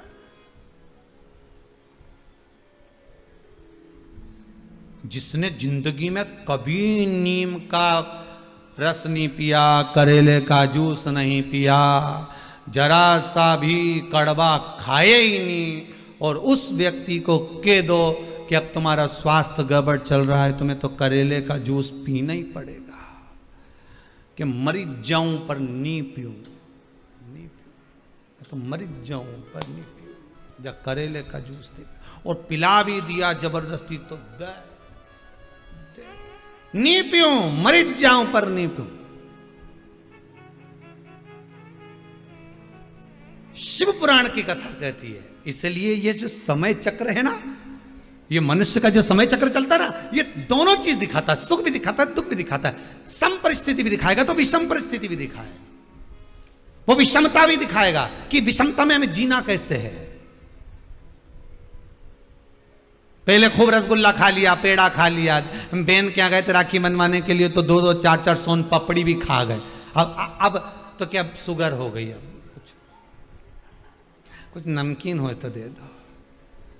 नमकीन तो है पर तला हुआ मत दो, ब्लड प्रेशर है, वो भी नहीं चाहिए। अब पहले तो खूब खाया, मतलब सुख का जो समय था, समता का जो समय था, उसमें भोग तो बहुत करा। अब विषम परिस्थिति आई है तो उसमें थोड़ा सा निर्वाह करना सीखो। मत खाओ थोड़ा सा मीठा।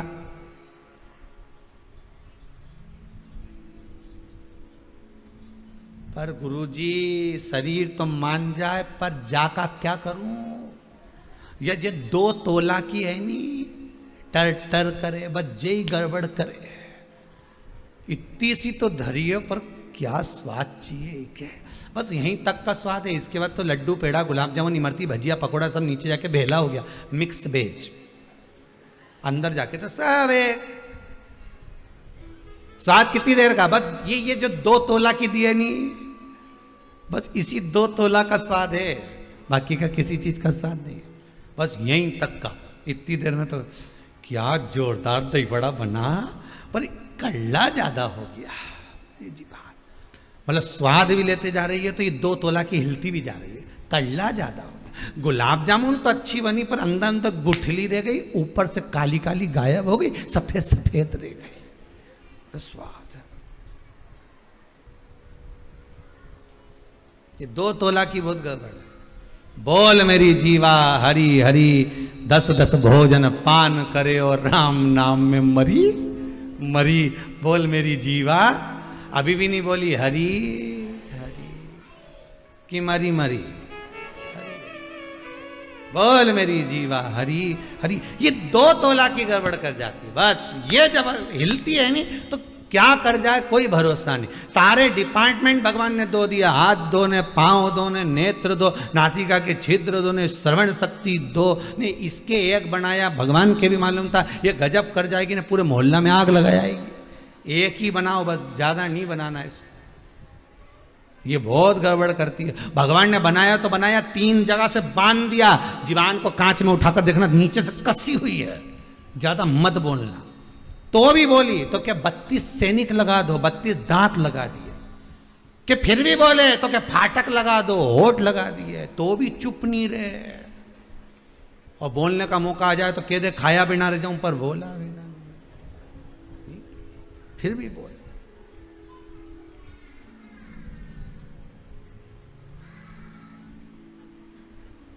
एक दिन जिभ्या ने दांतों से कहा, तुम मेरे 32 भाई हो, तुम मुझे कभी मत काटना हो, मैं तुम्हारा हमेशा साथ दूंगी हो।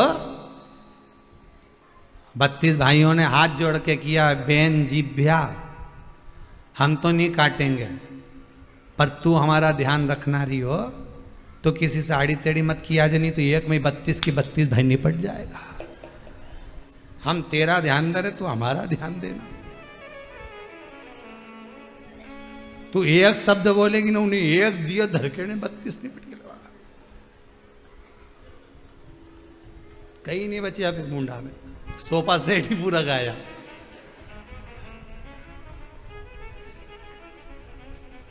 भगवान ने सागौन की चौखट दी और क्या साजड़ की लगा था, फिर हो गया तो क्या बचा। अब विषम परिस्थिति में विषमता के मन के ही आपको काम कर जाएंगे। शिव विषमता के,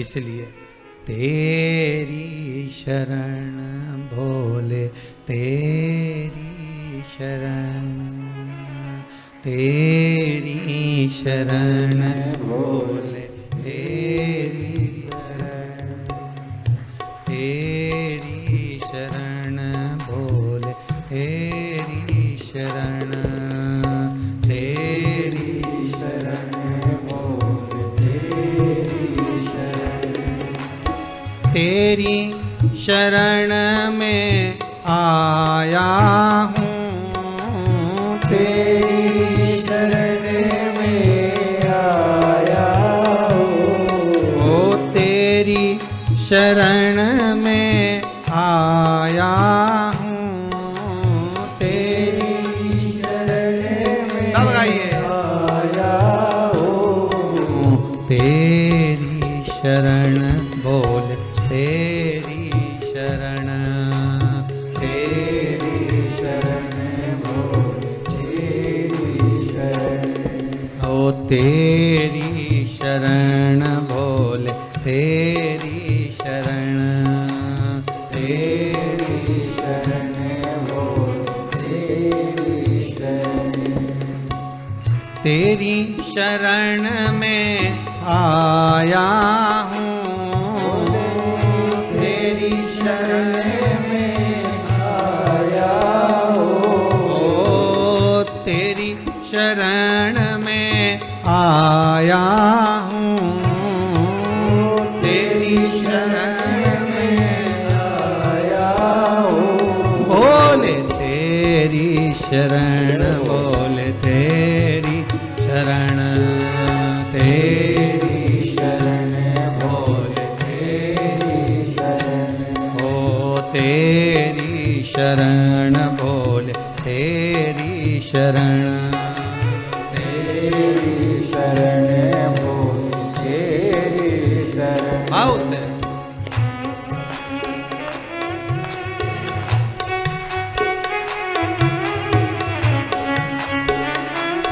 जय हो।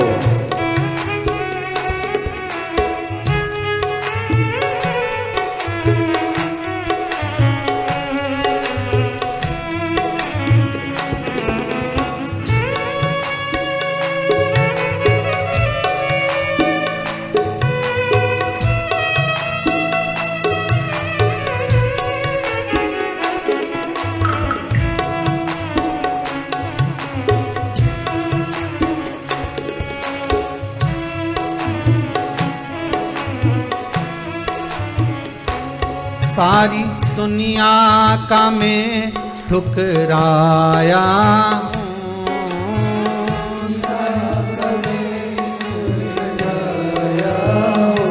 सारी दुनिया का मैं ठुकराया हूँ, सारी दुनिया का मैं ठुकराया हूँ, भोले तेरी शरण शंभु तेरी शरण बोल तेरी शरण बोल तेरी शरण, मैं तेरी शरण में आया हूँ, तेरी शरण में आया हूँ, प्रभु तेरी शरण में आया हूँ, तेरी भोले तेरी शरण शंभु तेरी शरण बोले तेरी शरण शंभु तेरी शरण,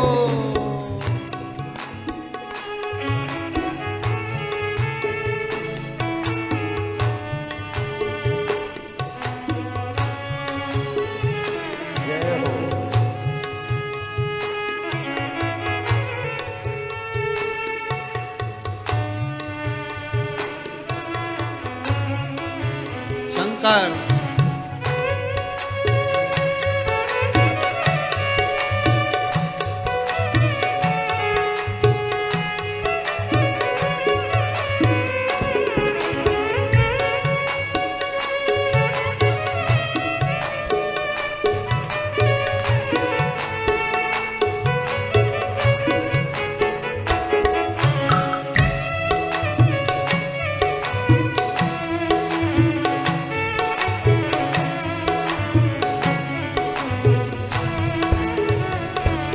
सब तेरी शरण से ही पाया हूँ, सब तेरी शरण से आया हूँ, सब तेरी शरण से ही पाया हूँ, सब तेरी शरण से पाया हूँ। बोले तेरी शरण शंभु तेरी शरण, बोले तेरी शरण शंभु तेरी शरण, बोले तेरी शरण शंभु तेरी शरण, बोले तेरी शरण शंभु तेरी शरण। मैं तेरी शरण में आया हूँ, मैं तेरी शरण में आया हूँ, मैं तेरी शरण में आया हूँ, मैं तेरी शरण में आया हूँ। भोले तेरी शरण शंभु तेरी शरण, बोले तेरी शरण शंभु तेरी शरण, भोले तेरी शरण शंभु तेरी शरण, बोले तेरी शरण शंभु तेरी शरण, बोले तेरी शरण शंभु तेरी शरण, बोले तेरी शरण शंभु तेरी शरण। भगवान शंकर के चरणारविंद का रस तत्व यदि मिला है तो सुख मिलेगा ही। विषम रुद्राक्ष भी विषमता के समय को काट देता।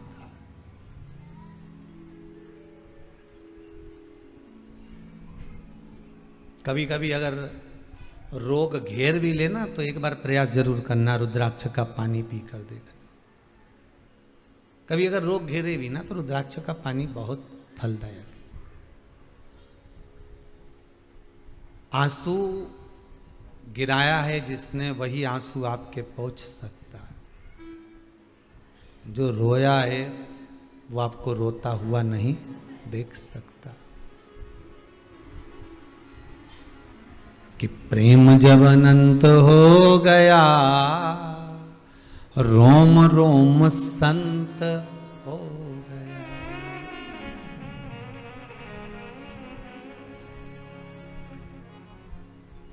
जितनी शक्तिपीठ है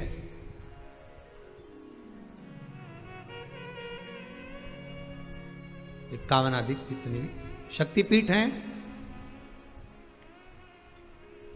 अगर आप कभी जाएं और आपके पास में एक रुद्राक्ष हो, कोई सा भी, एक मुखी से लेकर 14 मुखी तक, कैसा भी रुद्राक्ष आपके पास में, जितनी शक्तिपीठ आप लोग दर्शन करने के लिए जाते हो या उस नगर में, उस गांव में, उस शहर में जाते हो और मालूम पड़े कि यहाँ शक्तिपीठ है, उस रुद्राक्ष को लेकर चले जाओ और उस दरवाजे पर माता के उस शक्तिपीठ के स्थान पर पंडित जी को देकर कहना थोड़ा सा छुआ दीजिए माता रानी को। वो रुद्राक्ष आप सिद्ध करते जाओ, रखते जाओ।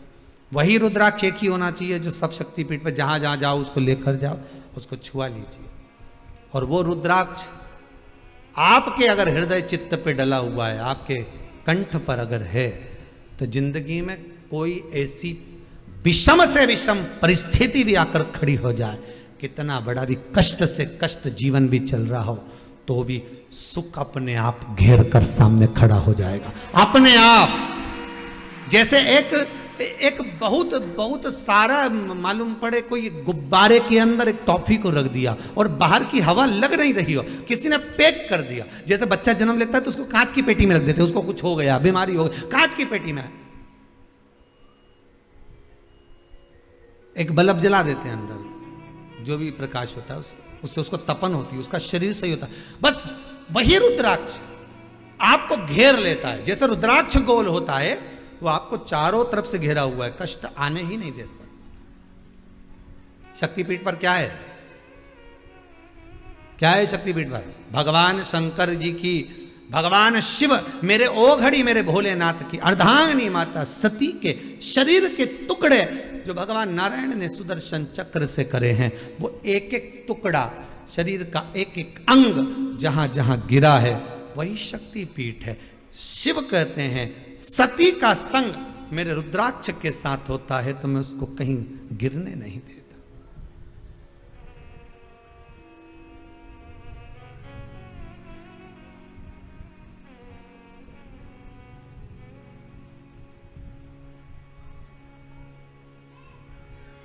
मैं उसको कहीं गिरने नहीं देता।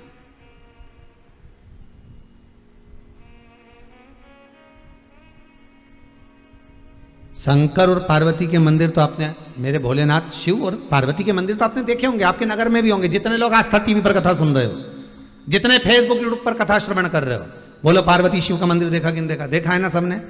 सती शिव का मंदिर देखा क्या? अरे बोलो तो, देखा नहीं? सती ने ये प्रश्न किया था शंकर भगवान से।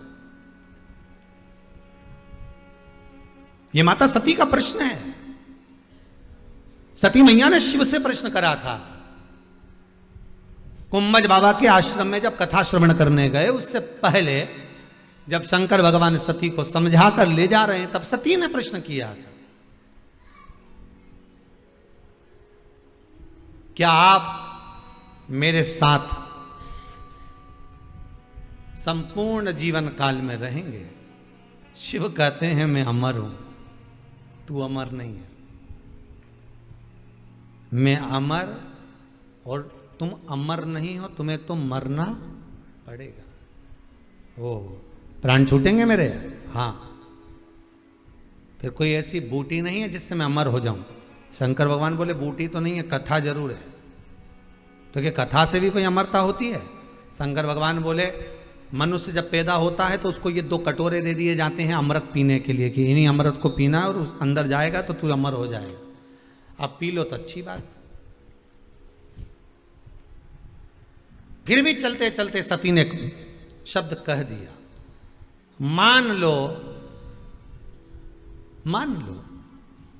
अगर मेरे प्राण छूट गए, पर मैं चाहती हूं कि मैं भी इस भूमंडल पर, संसार सागर में, पूरे ब्रह्मांड में, सती कहती है कि मेरा भी एक स्वरूप रहना चाहिए, मेरा भी एक स्वरूप रहे। आप अगर कृपा करोगे तो ऐसा हो नहीं सकता। शंकर भगवान ने कहा सुनो सती, ना जाने कितने तुम्हारे जन्म हुए हैं और आगे भी जाकर तुम्हारे के ना जाने कितने जन्म होंगे। सती की योनि से छूटोगी तो कोयल बन जाओगी, क्योंकि यज्ञ के कुंड में कूदकर समाप्त होगी तो कोयल का जन्म लेना पड़ेगा। कोयल की योनि से छूटोगी तब जाकर पितरों की कन्या के गर्भ से तुम जन्म लोगी और तुम्हारा नाम पार्वती होगा।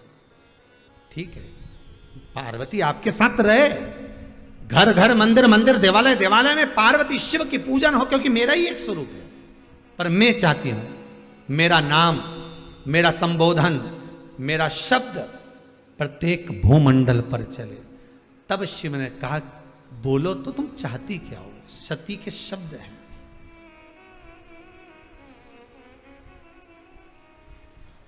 क्या चाहती हो तुम? सती कहती है मेरा संबोधन।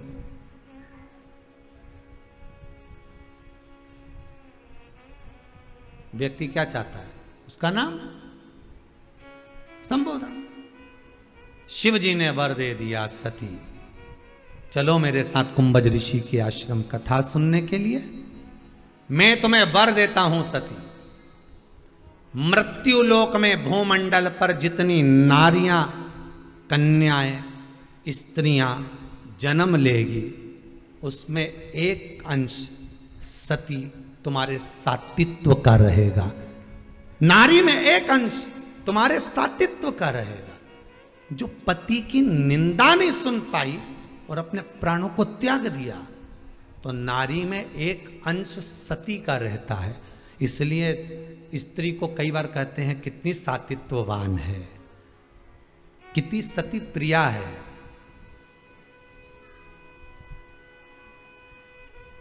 कितनी सातित्ववान है। सती का अंश कब देखा जाता है? स्त्री के स्वरूप में, जब कोई उसके पति की निंदा करे, बुराई करे, अपशब्द कहे, उसके पति पर जब उंगलियां उठाई जाए, हस्तक्षेप किया जाए, ताने दिए जाए, तब सती जैसे पति पिता के सामने जाकर खड़ी हो गई। अपनी बहनों को नहीं गिना, कि माता को भी नहीं देखा, पिता से, जिस पिता ने सम्मुख में खड़े होकर अपशब्द कहे, सती उनसे कहती है, मैं अपने पति के लिए आपको भी नहीं देखूंगी, पर कर कुछ नहीं सकती हूं, क्योंकि तुम मेरे पिता हो, तुम मेरे जनक हो, तुम मेरे जन्मदाता हो। अगर आज बेटी अपने पिता पर अग्नि का प्रहार कर दे तो दुनिया क्या कहेगी पिताजी। सती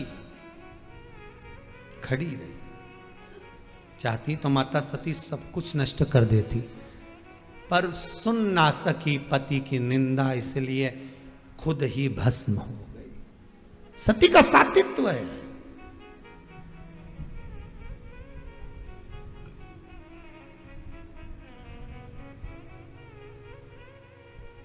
उसको सती कहा जाता था।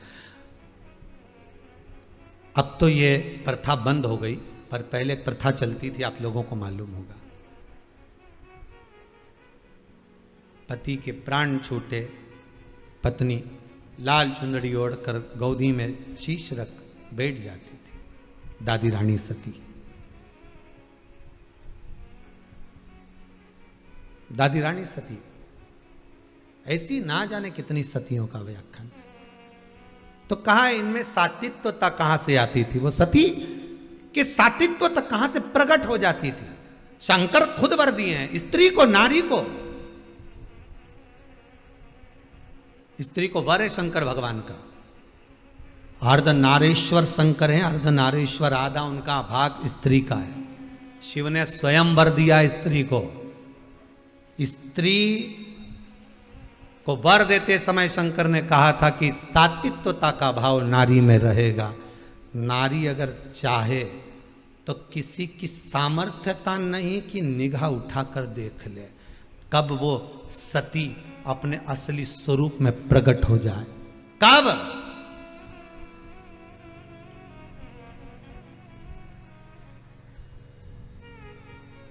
आज अपने बच्चों को, आज अपनी बेटियों को पढ़ाने के साथ में, विद्या के साथ में अपनी बेटियों को एक संस्कार और दो।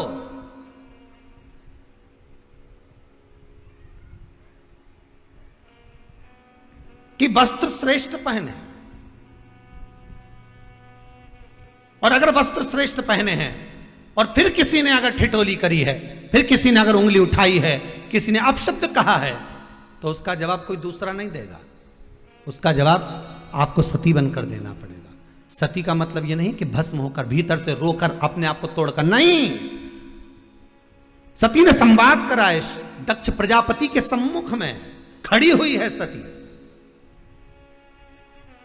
सामर्थ्यता किसकी है? जो आपको निगाह उठाकर देख ले। सामर्थ्यता किसकी है? जो आपके ऊपर कुछ बोल दे, संबोधन कर दे,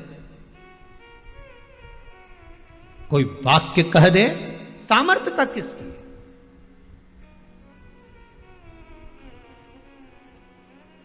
किसकी सामर्थ्य?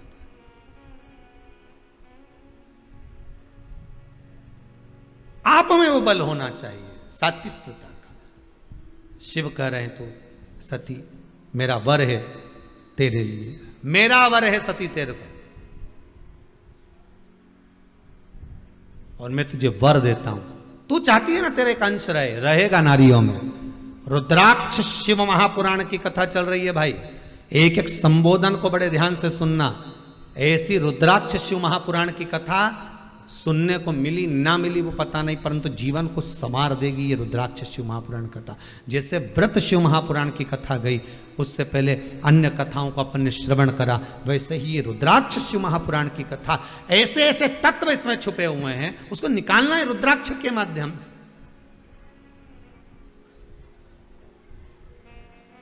उन तत्वों को निकालना है हमको।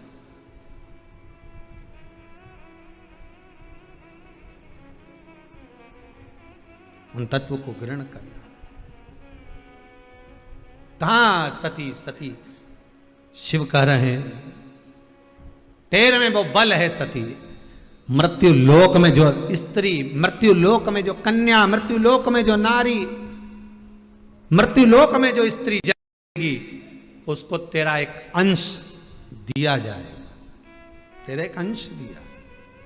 और मेरा इस भारत की भूमि की सभी माताओं को, सभी बहनों को, सभी बेटियों को, सभी जीजियों को मैं हाथ जोड़कर निवेदन करूं, आप में वो बल छुपा है। किसी की सामर्थ्यता नहीं कि कोई आप पर दृष्टि डाल दे, किसी की सामर्थ्यता नहीं कि कोई आप पर उंगली उठा दे। बस आप सती का भाव अपने भीतर रखिएगा, सात्वित्वता अपने भीतर रखिएगा।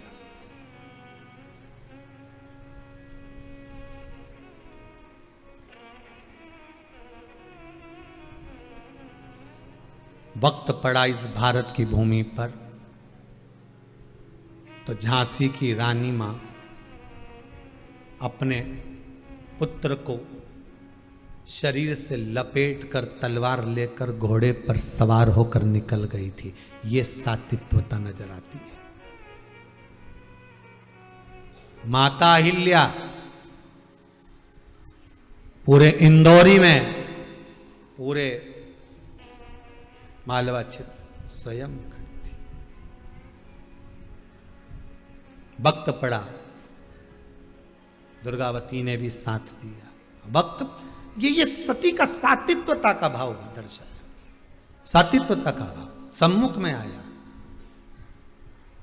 विषम परिस्थिति में भी नारी आपका साथ देवे तो समझ लेना कि ये सात्वित्ववान है। विषम परिस्थिति में भी स्त्री आपका साथ देवे, समझ लेना सात्वित्ववान है। और मालूम पड़े पति को थोड़ा सा भी दुख आया, कर्जा ज्यादा हो गया, कुछ भी नहीं, और पत्नी माई के जाके बैठ जाए, समझ लेना सम परिस्थिति है। बड़ा कठिन, बड़ा विचित्रम। थोड़ा थोड़ा समझिए, आया है बुरा वक्त, थोड़ा दिखाने के लिए आया है।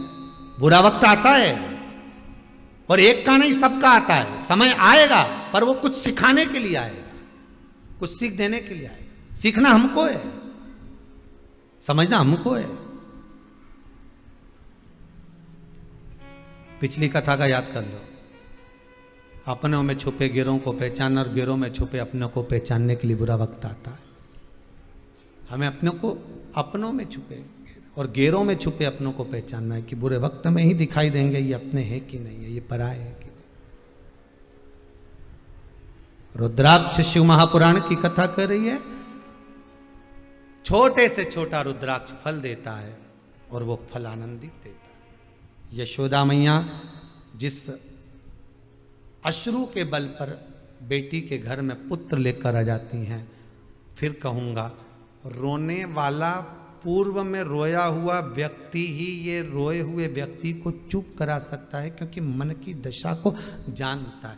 शंकर भगवान के नयन का अश्रु है रुद्राक्ष, इसलिए रुद्राक्ष आपके गले में है, कंठ पर है, हस्त कमल में है, तो वो रोने तो नहीं देगा। बस विश्वास हो और असली हो। रुद्राक्ष असली भी होना चाहिए, उसकी भी एक परीक्षा होती है रुद्राक्ष की, कि रुद्राक्ष असली कैसा होता है। कोई कितना ही ISI मार्क लगा कर दे दे, पर उसकी भी एक परीक्षा होती है रुद्राक्ष। पर परीक्षा में पास भी होना चाहिए। तुम्हारी भी एक आध बार परीक्षा होना चाहिए। इतने साल से शिव पुराण सुन रही है, शंकर की हुई कि नहीं हुई देखे, तो एक आध बार परीक्षा हो सकता है। कभी कोई एक आध कथा परीक्षा पे ही बाज दें अपन, अपना कहीं भरोसा है। शिव पुराण है तो परीक्षा तो कितनी दी।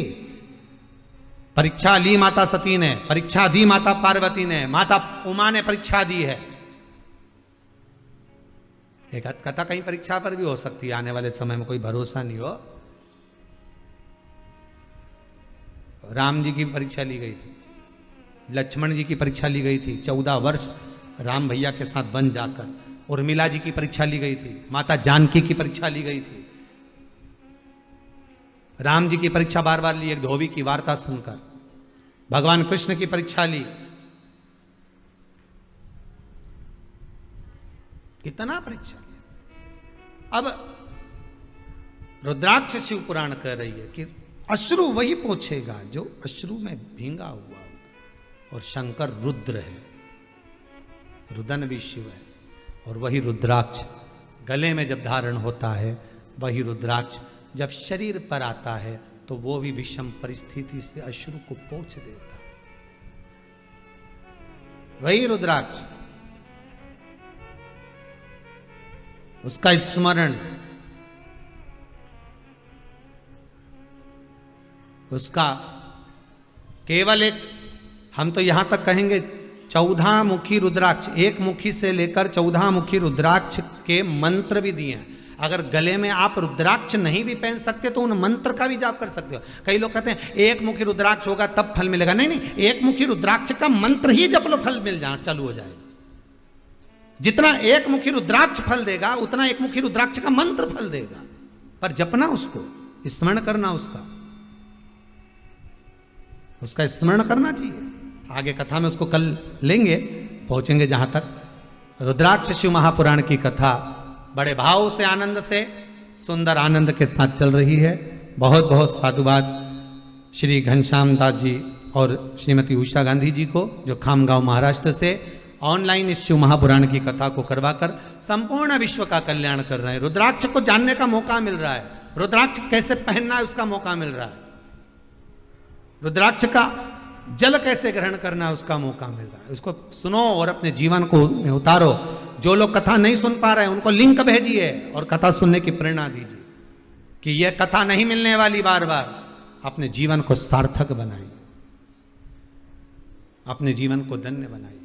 आज की रुद्राक्ष शिव महापुराण की कथा विराम की ओर ले रही है। आप सभी को भगवान कृष्ण के जन्मोत्सव नंद महोत्सव की बहुत बहुत बधाई हो। 3 बार नंद घर आनंद भयो, प्रेम से सब बोलेंगे, नंद घर आनंद भयो, हाथी दीना घोड़ा दीना, नंद घर आनंद भयो, नंद घर आनंद भयो। बोल गोपाल कृष्ण भगवान की जय। हर हर महा, हर हर महा, हर हर महादेव। जय जय श्री राधे। सभी भक्तों को हर हर महादेव। साधक जय श्री कृष्णा। 7 दिवसीय सुंदर श्री शिव महापुराण की अलौकिक दिव्य कथा